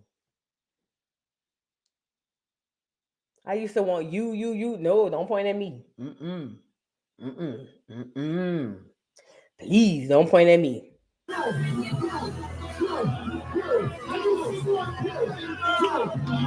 is the person with the cell phone? You looking at everything but Fat Joe. Where was your antennas in your hands? Point the phone to where that fat slim nigga at so we can see. I can't say. Let me say this to anybody outside. If y'all want to go record something and go viral, please turn into a director. I need you Negroes to turn into Steven Spielberg. But now we looking at the backdrop and we don't know where that fat skinny nigga at. We trying to see what's going on and how he looking, and you got the camera on the doggone background. If you're not gonna turn into Steven Spielberg or goddamn Spike Lee, don't record nothing and upload it at this point. Keep it in the vault. Keep it in the vault. If you're not gonna be, keep it in the vault. We don't want to hear it. Okay? Because this is disgusting. I need to see what his face looks like when the people saying, boo. I want to see that. Shoot. Messing up the whole little vibe. It ain't for everybody to be the recorder.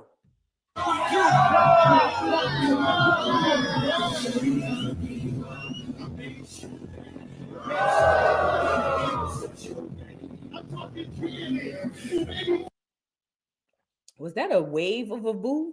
Is that real?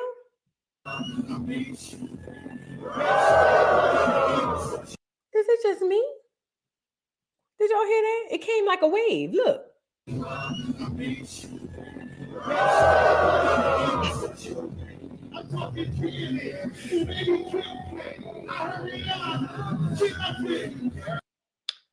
Now, why is this important? First of all, shout out to FBA. Shout out to us, Black Americans. Shout out to us, African Americans, whatever we is. Shout out to y'all. That's what it's giving AI, boo. I ain't gonna lie, it's giving AI, it's giving fake. I don't know. Because that last boo really sent me to another level.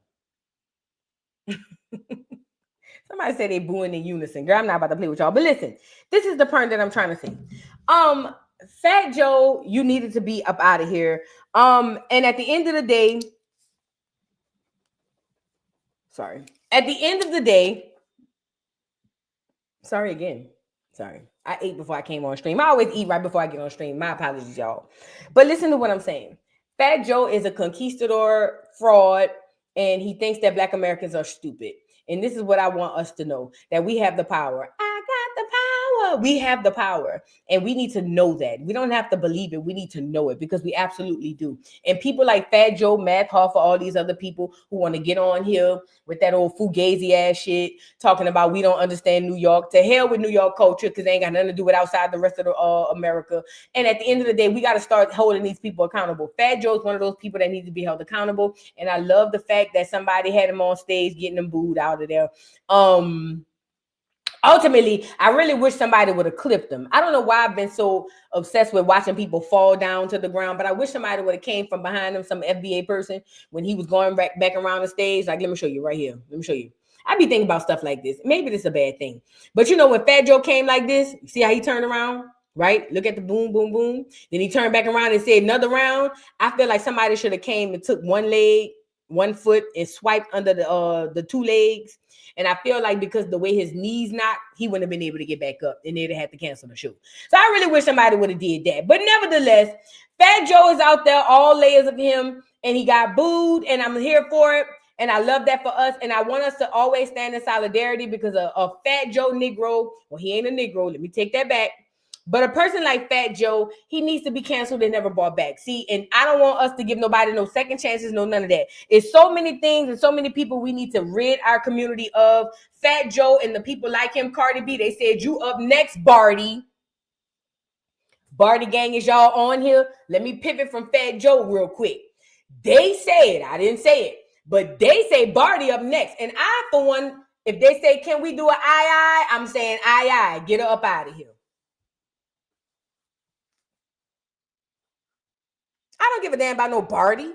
To hell, you know what I mean? Yeah, they say she up next. While she wanna talking about, you want to talk about where I'm from? I'm from the Bronx, where hip hop is started from. Girl, shut your crazy ass up. Them people want you up out of here. You, Offset, Couture, Culture, and Creation. They want all five of y'all up out of here. And at this point, I'm opted to get you, Culture, Creation, and Couture up out of here too. And you know what? Culture, Creation, and Couture ain't did nothing to me, but guilty by association. They want all y'all up out of here. And at this point, I second that notion.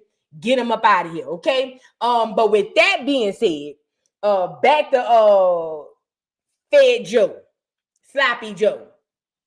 Sloppy Joe, you getting what you deserve. I hope things get worse for you. I hope you never make another money in this side of the town. How did Diamond tell that to who she told that to? She said, I hope you never make another penny in this motherfucker. Yeah, that's how I feel about Fat Joe. I hope you never make another penny in this mother effer. You know what I mean? Yay. And at the end of the day, this is well overdue. And I want FBA to know that we need to stand in solidarity for stuff like this. As far as getting these vultures and leeches out of our community, no wonder we can't have no money for us to go around, because they get to send agents like that to take all the money and the resources. Those are the people we need to move up out of here. So shout out to us. Shout out to Joe for being booed. I love that for us. I love that you were on stage acting like people was rocking with that. And no matter how many albums or how many songs you make, if you don't put a nigga on there, ain't nobody gonna listen, because don't nobody give a damn about what you did. Oh, and by the way, I feel like you had something to do with Big Pun getting up out of here, but that's a whole other story. Shout out to Big Pun and his wife and family and kids, because they say you did them dirty too. But you know, Karma is a bitch, and she always comes to collect. So I can't wait till she come knocking on your door. Now, I was about to say something that wasn't fitting of a YouTube personality. But you know, the Lord say, if it's on your heart, he already know. But I ain't trying to get that, have y'all have me canceled. So I'm going to keep that to myself. But God, sort of forgive me, okay? That's all I'm going to say. Sort of forgive me. But nevertheless, shout out to Fat Joe getting booed. I love that for us. Shout out to us. We are on the right path. No matter what nobody says, we are on the right path. As a matter of fact, hold on. Because I was going to say something real bad. I ain't going to lie. Ooh, the stuff I be thinking. You know, I shouldn't. Never mind. Let's move on. So now we're going to move on to Flo. Flo from Love and Hip Hop. Have y'all seen the episode of Love and Hip Hop Miami? Have y'all seen that episode? Love and Hip Hop Miami. Amara, little dummy. Make sure y'all pull up for the Make sure y'all pull up for the recap that I have coming on tonight. I do have a recap going tonight. Make sure y'all pull up for that. So Love and Hip Hop Miami, there's this Haitian girl named Flo. Flo is, you wouldn't know she's Haitian if she didn't tell you, which is a lot of what the foreigners do. But nevertheless, she's Haitian and she is into it with Amara Le Dummy, who is a Afro-Latina, okay? She's an Afro-Latina. I think she's slow as a turtle. Nevertheless, beautiful. You know what I mean? We got to give our people our things, or people their things, I'm sorry. And at the end of the day, no matter how slow Amara is, nobody ain't never said she ugly. They done called her a lot of things, but they ain't never called her ugly or never called her unattractive because the girl is gorgeous. She look like a black Barbie doll. But nevertheless, Amara gets into it with the Haitian girl Flo because they around here sleeping with each other husbands and whatnot.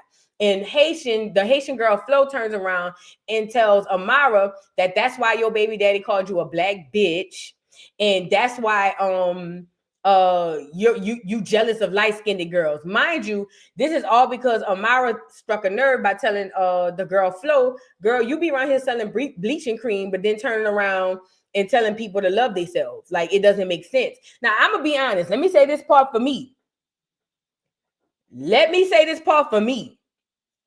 As an American, we're not used to the bleaching thing. As a matter of fact, the most I've seen about bleaching is the research in the videos I've seen online. I've never seen a person who bleach in person. Typically, Black Americans do not bleach. We don't. Either you black or you light-skinned, but we don't bleach. We just don't. I get it. It's an African thing. It's a Caribbean thing sometimes. Sometimes it's a Spanish thing. I don't know. But I know for me in my culture, I have never known or even seen somebody in person or even heard about anybody who bleach. I just ain't never seen it. You just get ribbed. Your black ass. Your black is tall. Hell, they call my grandma Choo Choo because they say she looked like Train Smoke back in the day. That's how she get her nickname, Choo Choo. You know what I'm saying? So you get ribbed, you take your lick, and then you move on. So I don't know the culture of the bleaching thing, okay? I am not abrupt or abreast, I'm sorry, on that phenomenon. But what I will say is, as a person from the outside looking in, it makes me think about mindset. And this is no shade, but I got to say this part. It makes me think about mindset. And the reason I'm bringing up mindset and culture is because these play a huge part in the activities and the things that we do, okay? So this is what happened. In my opinion, this is just me, in my opinion, I believe that Black Americans, although we share similarities with a lot of people around us, I think culturally we're conditioned differently. For instance, I feel like with the bleaching thing, let's bring up the bleaching thing.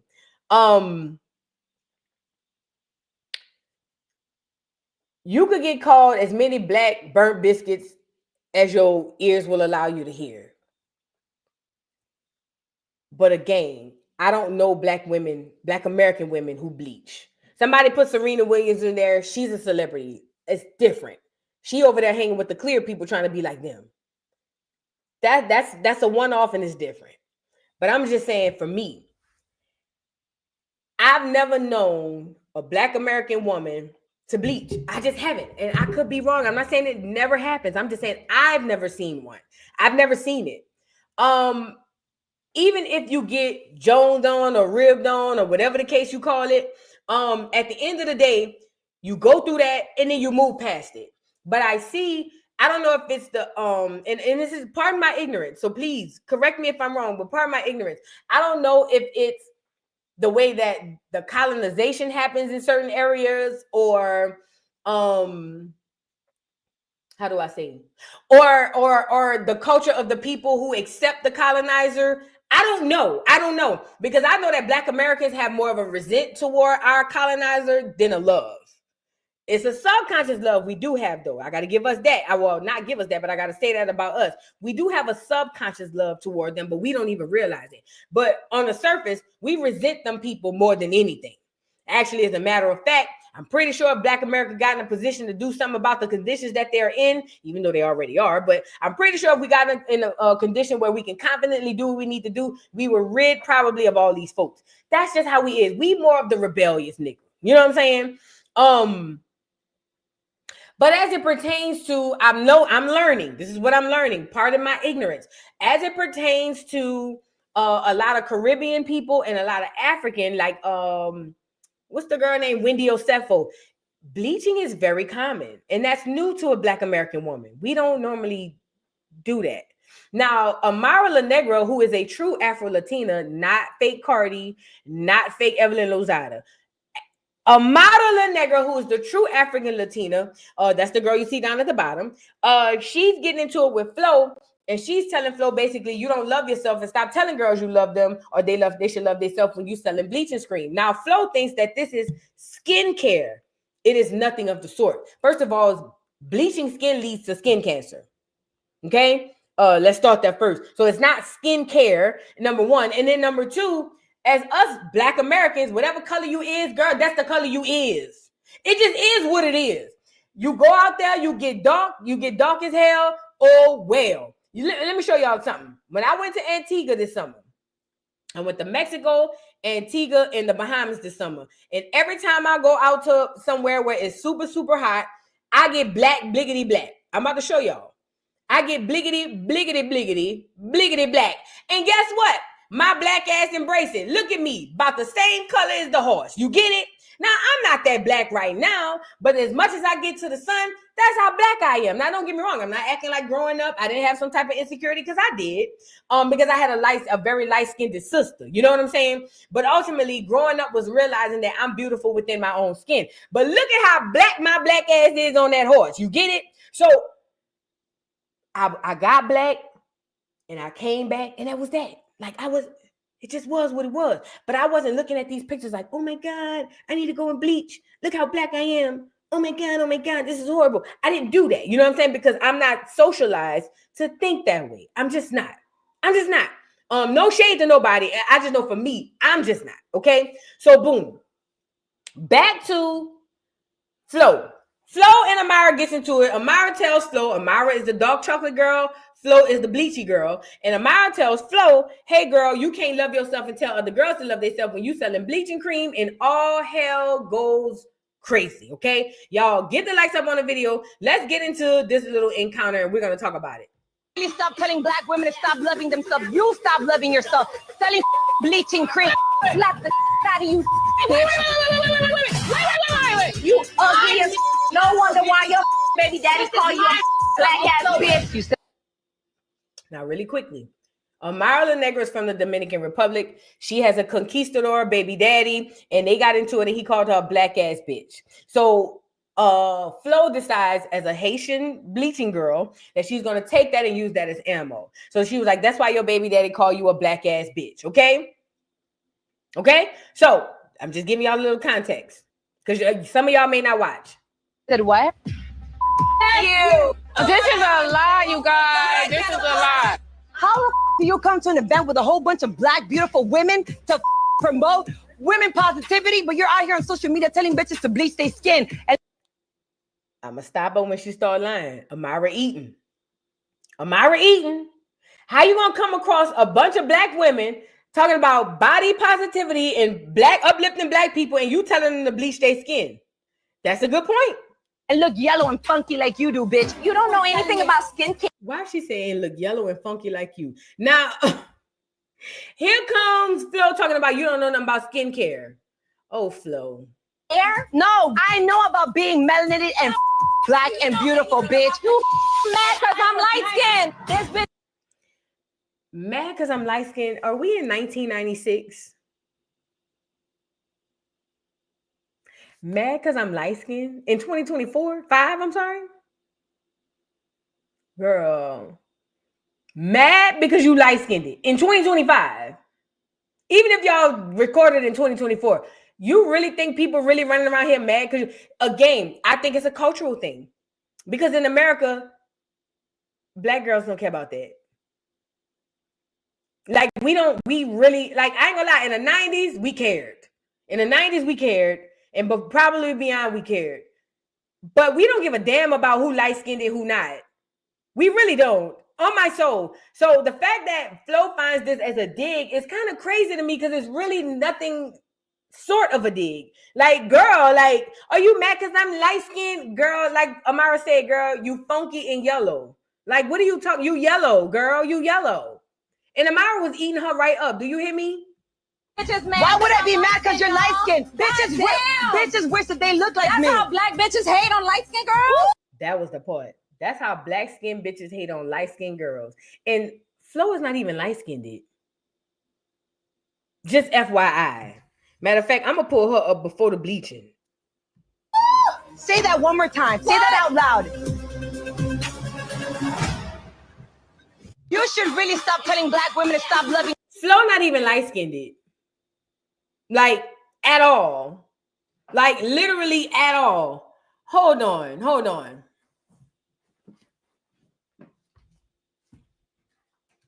I gotta show y'all. Hold on, y'all. I have to show y'all this photo of Flo before she started bleaching. Y'all gotta see this. Y'all literally have to see Flo before she started bleaching. Because I think you'll kind of understand why I don't understand why Flo feel like she could say what she's saying. I truly don't. I'm gonna show you Amara. Let me get her on here too since we're here. All right. Let me show you these girls. Y'all gotta see this. Cause Flo really thinks she eating by saying you black skinned bitches is jealous because I'm light skinned. Girl, first of all, you're not light skinned. Like literally at all. Let's start there first. You're literally not light skinned. But I want to show y'all. Y'all can see Flo on here now. Let's get Flo back before she started bleaching. Look at Flo.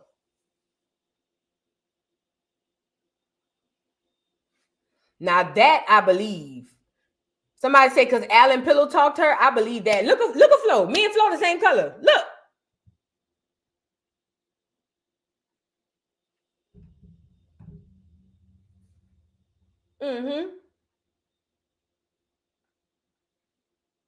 Me and Flo almost the same color. You wouldn't even know that's the same. And she looked gorgeous. Right, Tip Renee, she's beautiful. She looked back. Right.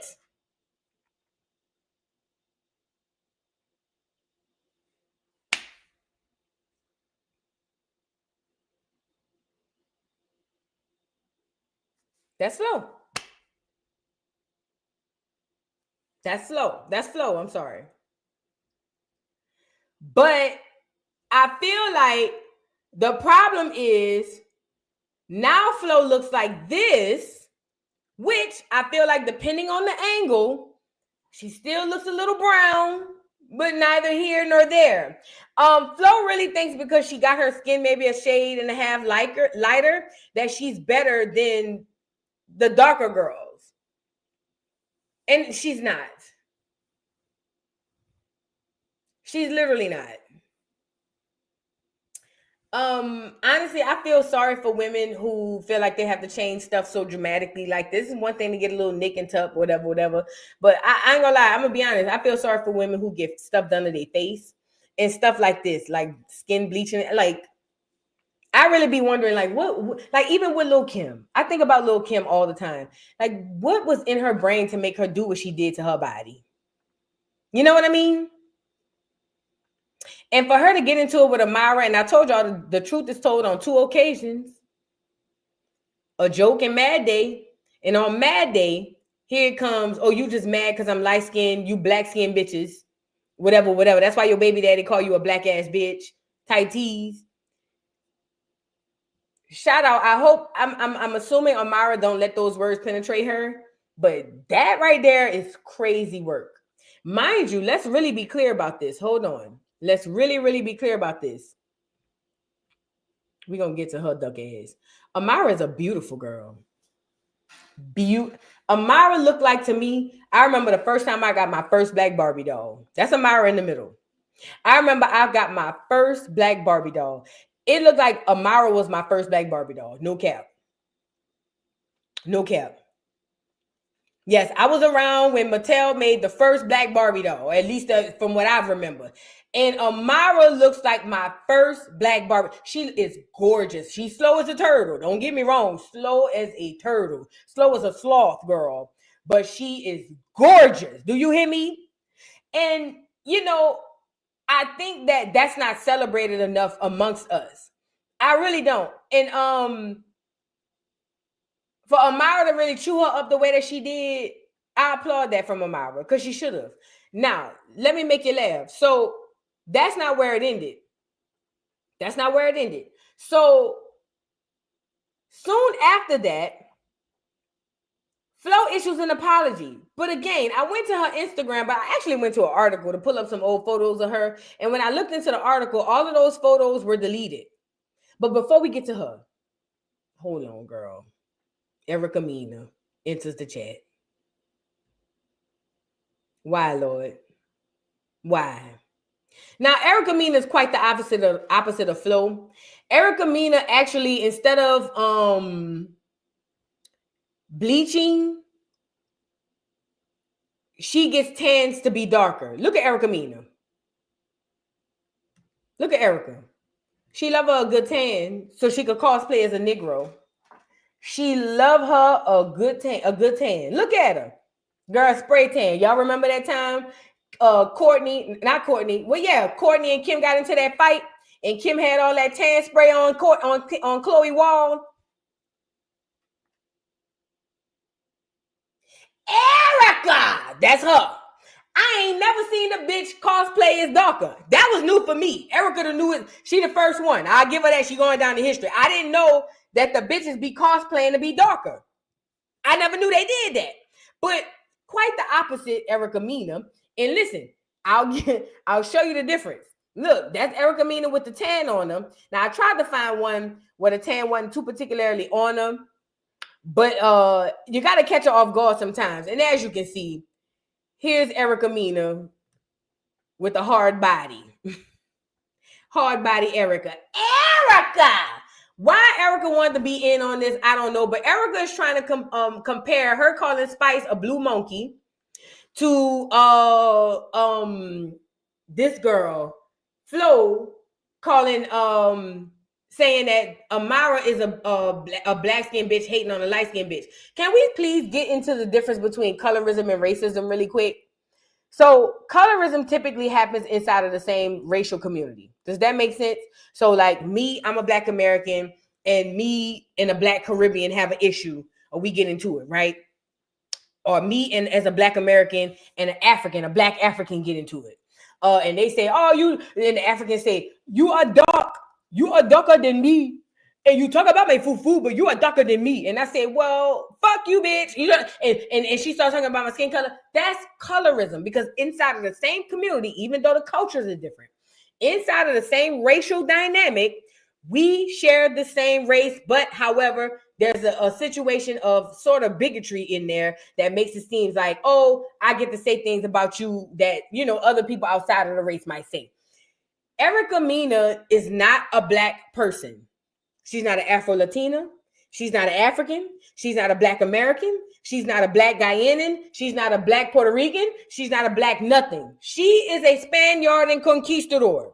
But what she's trying to do is take what she did when she called Spice a blue monkey, who is a Black woman of Jamaican descent, a dark-skinned Black woman, mind you. She's trying to take that and say, oh, it's kind of the same thing of the situation between, what's the girl name? Flo and Amara. Now, both are very problematic. Please, let's be clear. Colorism and racism is extremely problematic. But what I don't want to do is the Karen shit to happen, and she gets on here and act like, oh my God, you guys cancel me, but look, it's all like speculative because look at what she did. No. Both of y'all ass need to get canceled. How about that? Both of y'all asses get canceled. Not just one of y'all. I think Flo need to be canceled too. But what we're not going to do is allow Erica to come on here, promote that whack-ass Zoo show that none of us is going to watch, and sit on here and say, oh, well, if she could do it, why y'all canceled me? Because one is racism and one is colorism, and both of y'all asses need to be canceled. So look at Erica making it about her, of course, per usual. Shake my head. Here we have yet again more selective outrage. These TV networks are so full of shit. I went to hell when it came to my child based on the individual's looks, not skin color. Cap.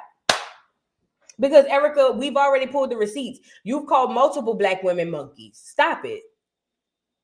So I guess all Black women look like monkeys? Is that what you're saying? That's the only way that makes sense. So then she goes on to say, as any mother would have in my position, I was, first of all, can we start how nobody attacked her or her child?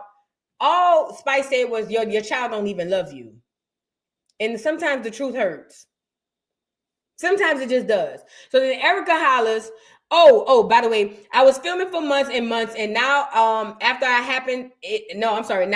happened until the world was selectively outraged. It says I was only fired so the network can save face. That I believe. But yet this is okay, and she's probably still filming now. Won't have her job taken from her. This is exactly why humans never cancel me. The man upstairs knows what's what. February 2nd, see y'all on Zeus. We ain't watching that shit. Listen. The actual act of her trying to attach herself to this and make it seem like she was a victim, it gives me Karen tease and Karen vibes. Like, two black women can't even have their own differences without here you coming trying to make it about you. Girl, you're canceled. And we don't care how much Zeus paid you, but we're not going to watch it. I mean, your little Mina fans might watch it, but we're not watching that whack ass shit. We tired of seeing your hard boobs flying across the room while you swing in the air, windmilling on people. We're tired of seeing it. As a matter of fact, I get scared every time you windmill, knowing how hard those boobs are. I know one small pop and it's over. So we're not going to watch it. So I don't care what you hashtag and at Zeus and all of this, all of that. You're still canceled, Telemunda. You're still canceled, okay? But don't try to make this about you. Please and thank you. That's all I ask. Now, moving on. So a girl named Chyng Diamond was there when this all took place. She is a black girl. I don't know if she's Black American, but she's black. She came on here after Flo issued an apology. Can I even see this? I might have to put it up on my phone so I can read it. So Flo afterwards issued an apology. Like I said, she went on her channel and not her channel, but on her Instagram and deleted all her old dark-skinned videos. I found that to be funny. But hold on. I need to read this from my phone so I can see it. But Flo issued an apology and deleted a whole bunch of stuff so we can't see it. Girl, I can't see this. Let me go on Instagram. I can't see this, girl. The hell? I'm gonna have to go on Instagram and see what Flo apologized and said. But Flo apologized, and the girl Chyng Diamond, and I'm gonna let her response play while I find this on Instagram, and we'll get to Flo's apology. But the girl, the big girl who's on the show with Zoe the rapper, the other big girl, she says that it wasn't like that. That basically it wasn't racial at all. And I can't stand when Negroes do this. Let's get into it, y'all. Get the likes up on the video. You know, the question to me was, do you feel like Flo was being colorist to Amara? That's what they asked me in the question. I had to let them know. The answer was no. If you were there, now y'all know how shit get clipped up. If you were there, Amara went with the color, like she mentioned the color. So if somebody calls you yellow and funky, I feel like the opposite would be black and dirty. Like said, you know, the question to me was, do you feel like? So she's saying that it wasn't colorism because Amara said she was yellow and funky, and the girl turned around and said black and dirty. I can see why one might think that, but the colorism started long before she called her black and dirty. The colorism started when she said you jealous of light-skinned and your baby daddy call you a black ass bitch. That's when the colorism started. So it would be one thing if that's all she said, but she said a whole lot before she even said that. And Chyng Diamond, we just met you, girl. I like you. Shut up. So what's the girl name? Flo said was, I want to take this opportunity to address recent scenes that aired in the conversation as it sparks. Hold on. It just dawned on me. Get me up here. Put a 1 in the chat if I'm not lying. But from what I understand, don't the Haitians don't like the Dominicans? Ain't it like a thing over in Haiti and Dominican in Dominican Republic where the Haitians either don't like the Dominicans or the Dominicans don't like the Haitians? And don't they have beef? The Haitians and the Dominicans. Because remember, Amara is Dominican. Okay. So I'm not tripping. So this is deeply rooted here. What we talking about? It just dawned on me as I started reading. It's the other way around. So the Dominicans don't like the Haitians. Whatever. Whoever don't like who, they already got beef. They already don't like each other. They already don't like each other. So I think that kind of plays a part in this whole thing too. Wow, I just thought about that as I was reading. But anyway, look what she said. I take full accountability for the words I said during the moment, and I deeply regret how they may have come across. I never intended to hurt or diminish anyone, and I sincerely apologize to anyone who felt offended or disrespected by my words. While I take responsibility for what I said, I want to acknowledge that the moment shown does not tell the full story. The way it was presented lacked important context, but that doesn't change the fact that my words had an impact, and for that, I am truly sorry.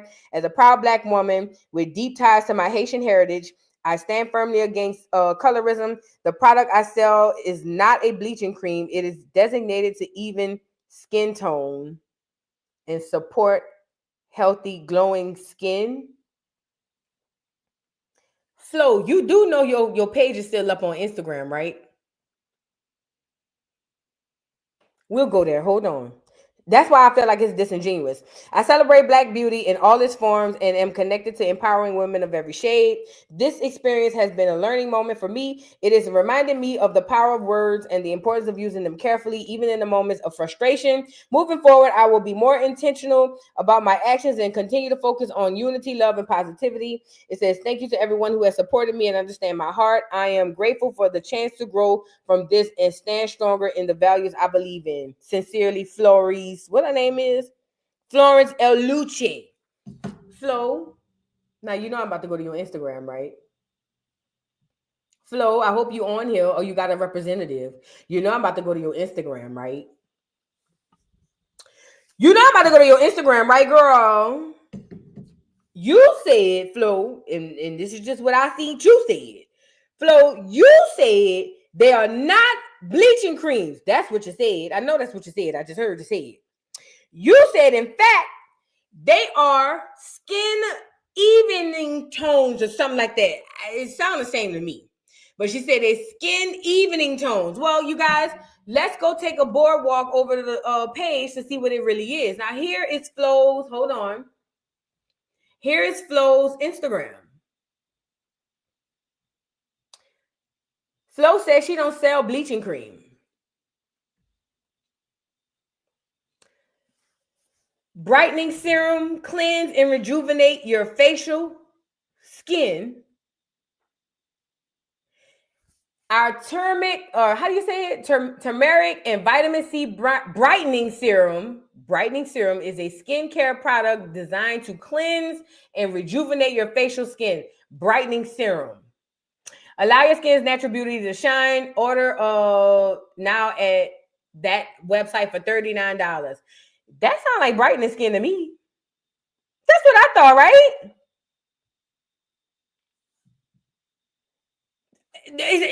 I've never seen brightening skin cream and all of that. I ain't never had seen no stuff like that in real life. But hold on, I'll do you one better. I'll take you that. I'll do that one for you, and I'll raise you. Even though that's a good one right there. Hold on. I'll take you that one and I'll raise you. Hold on. Because see, what we're not going to do is allow Flo to play in our face. What's that?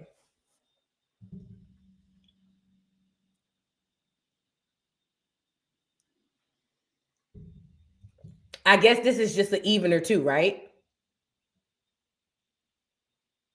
So I guess the goal of the brightening cream is to make all of your skin brighter and at the same tone, right?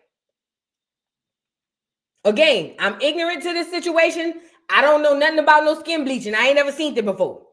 But all I'm asking you is, if it's not a lightening or bleaching cream, then I guess when she said make it even tone, it just means to the lightest part of your skin, make the rest of your skin that color, right?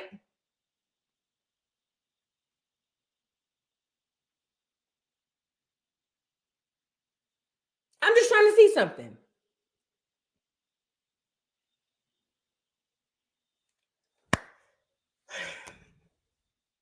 I don't know. Somebody said, so do they bathe in it, child? I don't know. I don't know how they get their whole body to do that. They must have to bathe. They must got to put it in a bathtub, huh? They got to do that. Well, I don't think Lil Kim put hers in the bathtub because Lil Kim face be looking half and half, but her hands be looking like mine. I think Kim just do from the neck up. Shout out to Kimberly Denise Jones. But I'm just saying, I think Kim don't get in the tub with hers no more. I think Kim just do from here on up. Like right here. And then she go up. Because little Kim be light-skinned right here. And then when she raised that hand, you know, her hand buku lil. You know what I'm saying? When she raised that hand, I be saying, girl, is that my hand or yours? I don't know how they do it. I just know they do it, girl.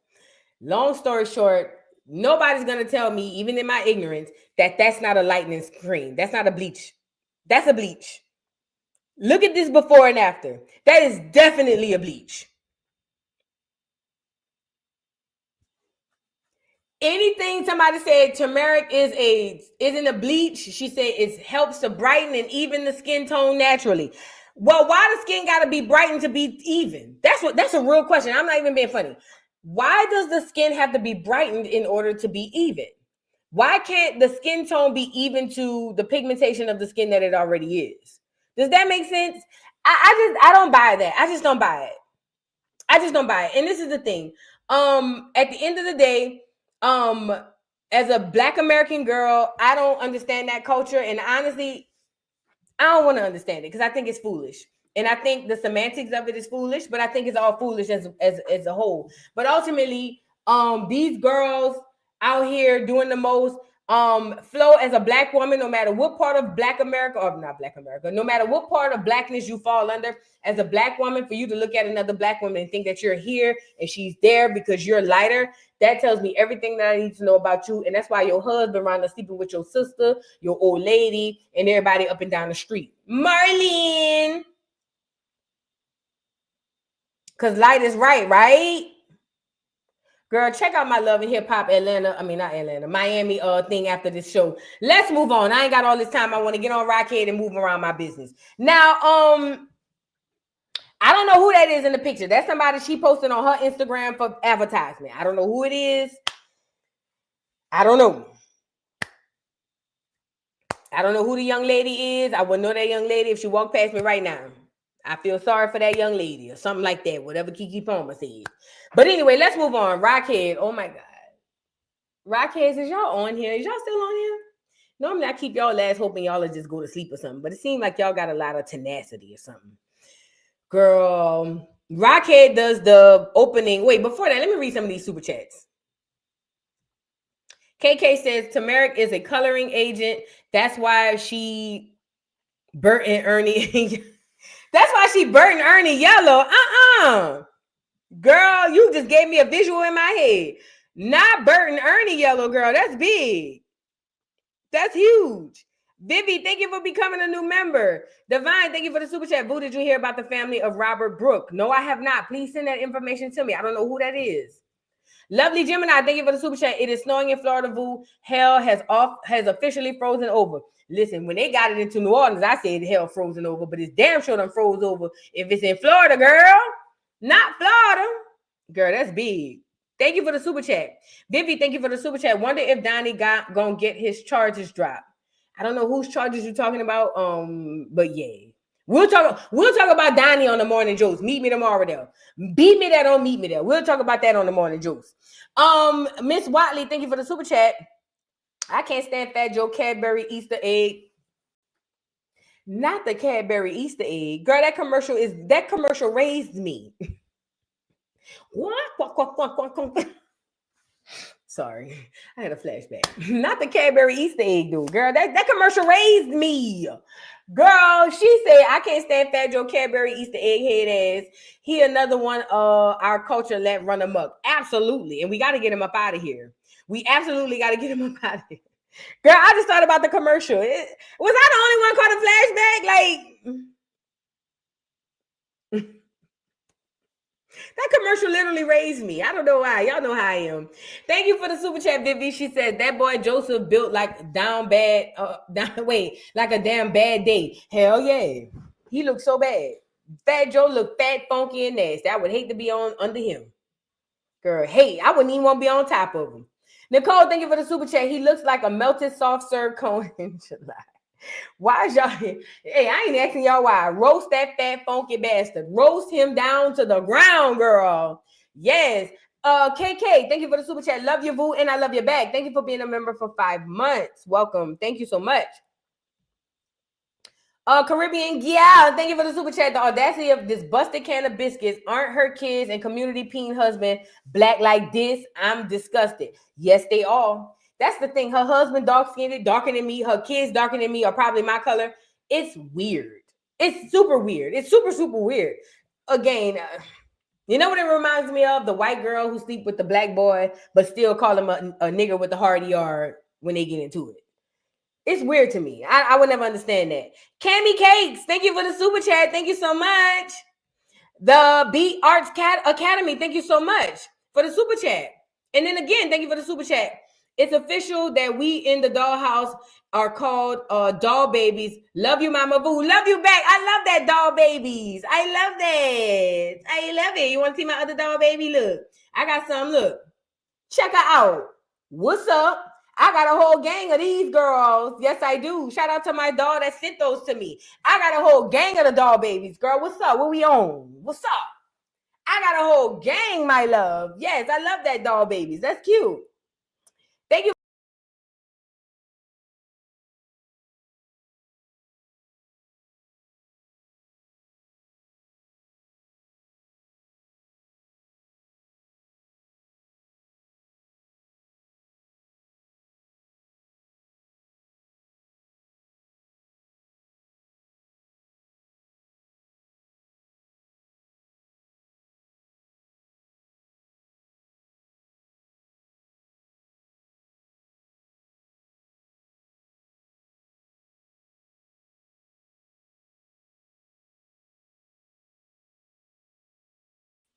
My bad, y'all. My duck ass thought I was taking off the doggone. I thought I was taking the video off and took myself clean off the screen. My bad, y'all. Thank y'all so much. But I was saying thank y'all so much for the super chats. I don't know how much y'all didn't hear. I'm sorry. My apologies. Y'all know I'm sorry. I thought I was putting the camera back on, but it took me off. Sorry about that. Sorry. Anyway, thank everybody for the super chat. Let's get on Rockhead, girls. So Rockhead has opened up this restaurant for Blueface. And she ends up getting into it with Karlissa. Mind you, Blueface's grandmother came down to the opening. Rockhead is running around here saying that she is opening up her man restaurant or whatever the case may be because she's where she's supposed to be. I told y'all she was over there staying there. Nobody wanted to believe me, but I told y'all. I told y'all she has nowhere else to go. Let's get into her opening this restaurant. Oh, before we get into that, I want to get into this video of Blueface. He looks so bad. Blue, is you okay? And where's Junior? Oh, matter of fact, I think we saw Junior. Look at Blueface new video. I dropped out of school. Girl, look at Blue. What? Why y'all think he did that to his face? And do y'all still see the Chrisean tat?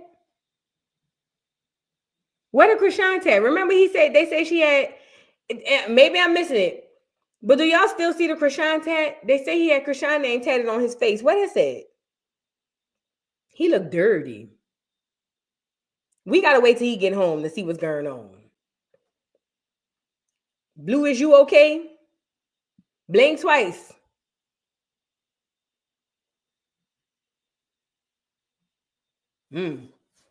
That's Blue. That's the latest video we got of Blue. His kid's gonna be scared of him. I don't know why he did that. His children are gonna be afraid of him when he come home. I would, and I'm a grown-ass woman. I'd be scared of that nigga. But anyways, so the restaurant opens. Here goes Stewie and her churn went down there to see the restaurant opening. Now, I know her and Chrisean didn't have any words or that we know of because we didn't hear about it. And then ultimately, I'm pretty sure somebody would have filmed it and put up there. But I think that Blueface told Chrisean that basically don't disrespect my baby mama. At least don't cause no scene where you get into it with her. Okay? But nevertheless, they are there for the opening of the restaurant. Remember that viral video where Stewie was working at the restaurant? That was dope. But anyway, she's there for the opening of the restaurant. Karlissa was there. A whole bunch of other people was there. And we all know Chrisean was the one getting the restaurant together. Look.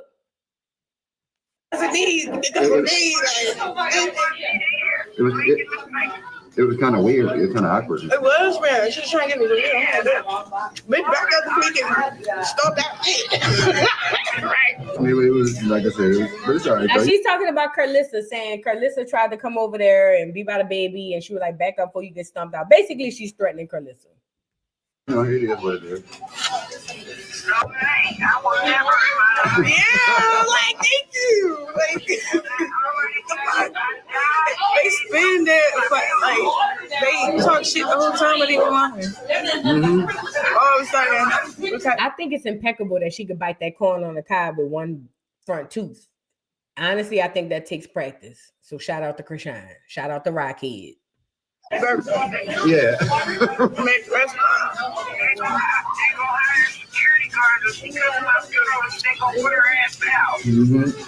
We just didn't like the recording part, maybe. Yeah, we didn't like the cloud chasing up.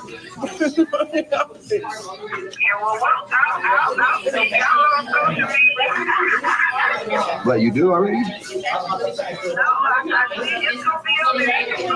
It is gonna be on there. As long as they come pull up and eat this motherfucking food, we gonna be great. You know what I mean? Shit.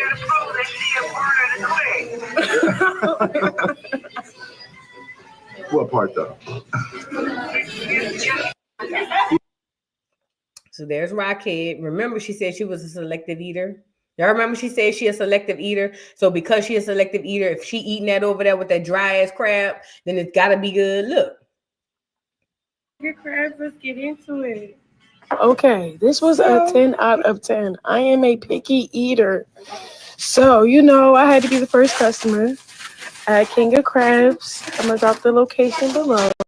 You know, I'm so proud of my husband. Yeah, you know, my husband. Come on, Blue.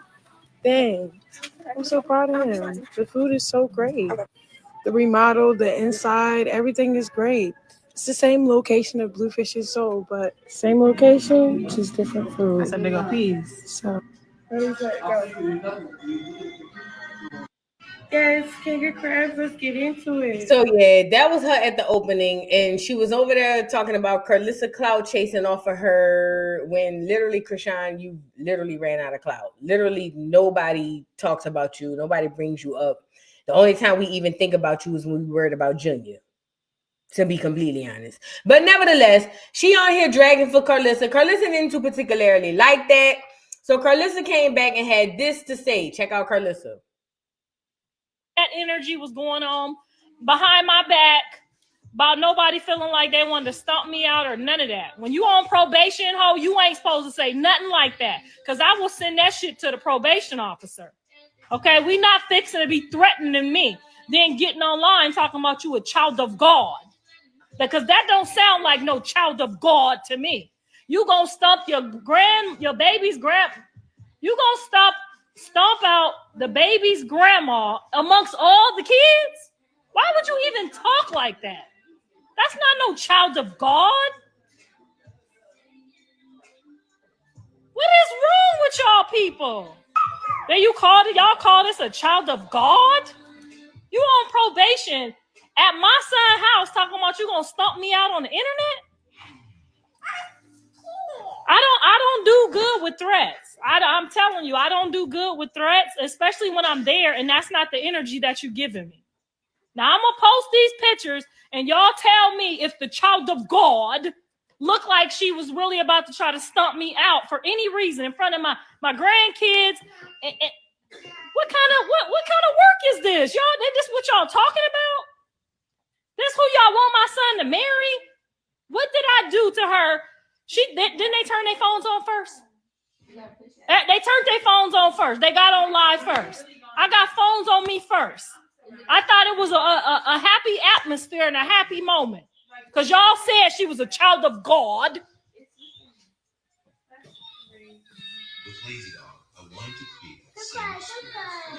I'm thinking we in there having a moment, honey. I'm thanking God. All the kids is in there, and that's where my mind would have never went there.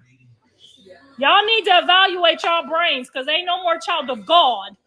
Ain't no more of that with me, and I'm not trying no more. I'm done trying. Well, Karlissa, in Rockhead's defense, she done whipped your ass before.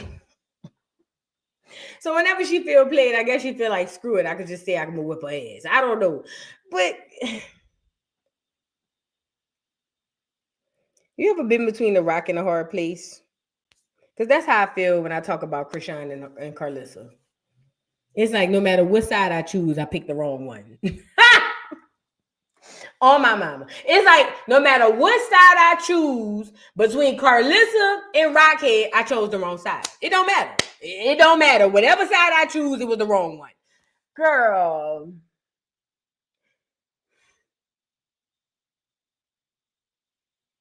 If I was you, I would guard your grill. We've seen Blueface let her whoop your ass before. I'm pretty sure with him being locked up, she'll whoop your ass again. Keep Callie around you. Callie might can help you a little something with that, whatever the case may be. But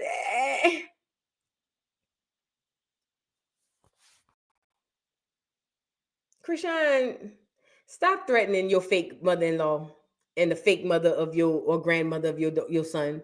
We all know she's not the real grandmother, but for all intents and purposes of the internet, stop threatening your grandson's your son's fake grandmother, please, if you can. Show some respect for the elders or something like that. I know she don't act like an elder, but try to show some respect for the elder because she want to be an elder whenever she want to be an elder or something like that. Girl, bye. Karlissa, please. Wait, there's more. Look.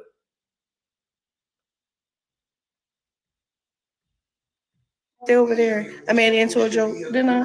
Then she tried to hold the baby. I'm laughing like, come on, y'all don't play about her. You're the last person at that table I let hold my son. That's the sad part, because she should be the first person. Nope. Surely not. So, if y'all act like I'm not supposed to be there, you are slow. What the fuck? And I'm not even just promoting it. My nigga, I'm with that nigga. That is my nigga right now. Jonathan, yes. He's my fucking yes. So, yeah. He's still in my face. Man, I'm on like airplane mode. I'm on my little sabbatical. I'm off the limelight right now. I'm trying to get these projects, get this restaurant going. Like, I got goals. I got stuff to do right now. Then I'm waiting. I was trying my hardest to be like, hey. That's all I care about. Junior, 22 years old, is still asleep.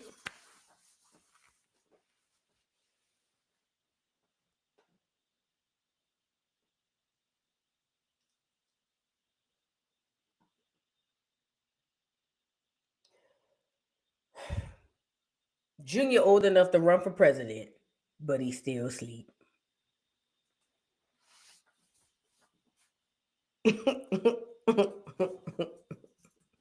I'm not laughing at Junior.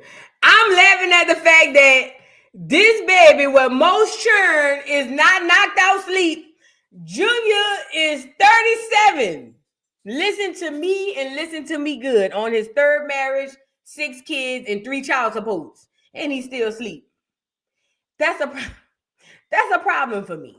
You know what I'm saying? That's a problem for me. It should be a problem for the general public. But at the end of the day, Junior, is you okay? Junior, is you okay? Junior, is you okay? Is you okay, Junior? What's going on? But ain't nobody gonna ask nothing about that. Oh, we just gonna focus on her talking about Karlissa, and that's my nigga, and I'm gonna open up his restaurant, and boom, boom, boom, boom, boom, and Lil Baby's restaurant. Is anybody gonna wake Junior up? That's all I'm trying to see. When Junior been asleep since he come here, when he gonna wake up?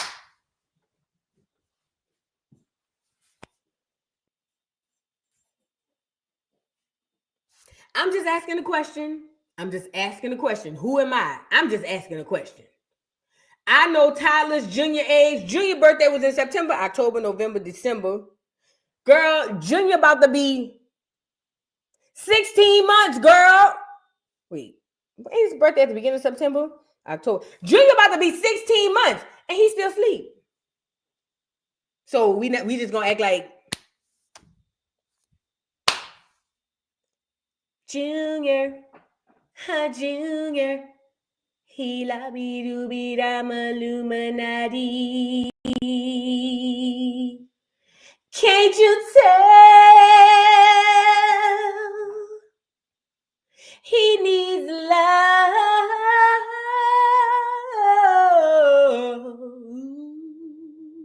Can't you tell he needs love?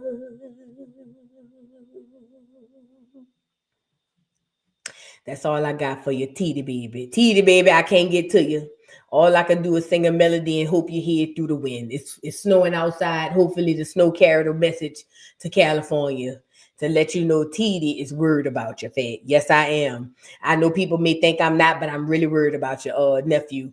More than your real aunties and uncles. But nevertheless, I'm worried about your nephew. Your mammy ain't worth 2 nickels rubbed together on concrete. Neither is nobody around her. So, you know, they don't quite understand care and concern because nobody cared or concerned for them.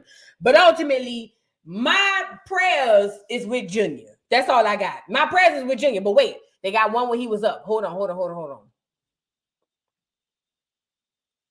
He up.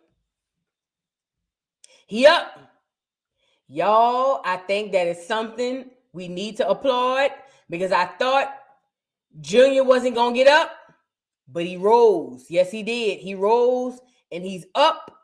Yes, he is. And I love that for Junior. Shout out to Junior. I don't know how long she let you stay up, but he was up. And I think that that's progress. Ronnie, what's going on with the paternity test? What's going on? We need to know something. Somebody come get Junior. Because something in the milk ain't clean. That's all I really got for that. Just period, point blank. Something in the milk is literally not clean. Like I said, Junior is 17 months old. And all Chrisean is over here talking about is that girl. Oh, Blueface grandma spoke. This is what she said. This Blueface grandma speaks on spending time with Chrisean and Chrisean Jr. for Blue's birthday. God blessed me to speak to my grandson on his birthday, talking about Blueface. Yeah, I cried a little bit, but it was normal or natural. I'm sorry. I couldn't hold the tears back. I was so happy to hear his voice. I also got to see my great grandson and love on him. Most of all, I got to spend some time with my new granddaughters, Mrs. Porter. Who wrote this? As she welcomed me into her home with loving open arms. What home, ma'am? She ain't got no home. Trust and believe me that God has God always has ram in the bushes, and I'm so grateful. Heart full of joy, belly full, I'm blessed. Ma'am, did you eat that crab? I hope you didn't eat the crabs. I hope you didn't. She said her belly was full, but she was so happy to meet her play grandson. Get off of here, ma'am. With all due respect. No disrespect. Now she's talking about Jaden in a No Jumper interview saying that she don't trust Chrisean around her churn, as she shouldn't. Like I said, she was just in interviews last week, running her. Girl, we know this. That's why I'm kind of like. No Jumper. Don't know shit. We don't even talk, you know what I'm saying? You think that's my homegirl, the way she was answering them questions, like, right. I'm like, shit, I don't even know you, shorty. But I don't know. That's what I'm saying. She got so much energy other places, but it's never that in real life. But me, I try to keep it cool because, you know what I'm saying? Like, if I try to introduce myself or break the ice, I don't know how you feel because I don't know. Our kids are related. That's kind of like, you know, both down. But I feel like, okay, we probably want to wait for, you know, Blue to break the ice. But shit. Yeah, like I don't know. You know, like I said, she was just in interviews last week, running her. Girl, we know this. That's why I'm kind of like. No Jumper. Don't know shit. We don't even talk, you know what I'm saying? You think that's my homegirl, the way she was answering them questions, like. Right. I'm like, shit, I don't even know you, shorty. But I don't know. That's what I'm saying. She got so much energy other places, but. Girl, shut up. You need to put energy in Junior.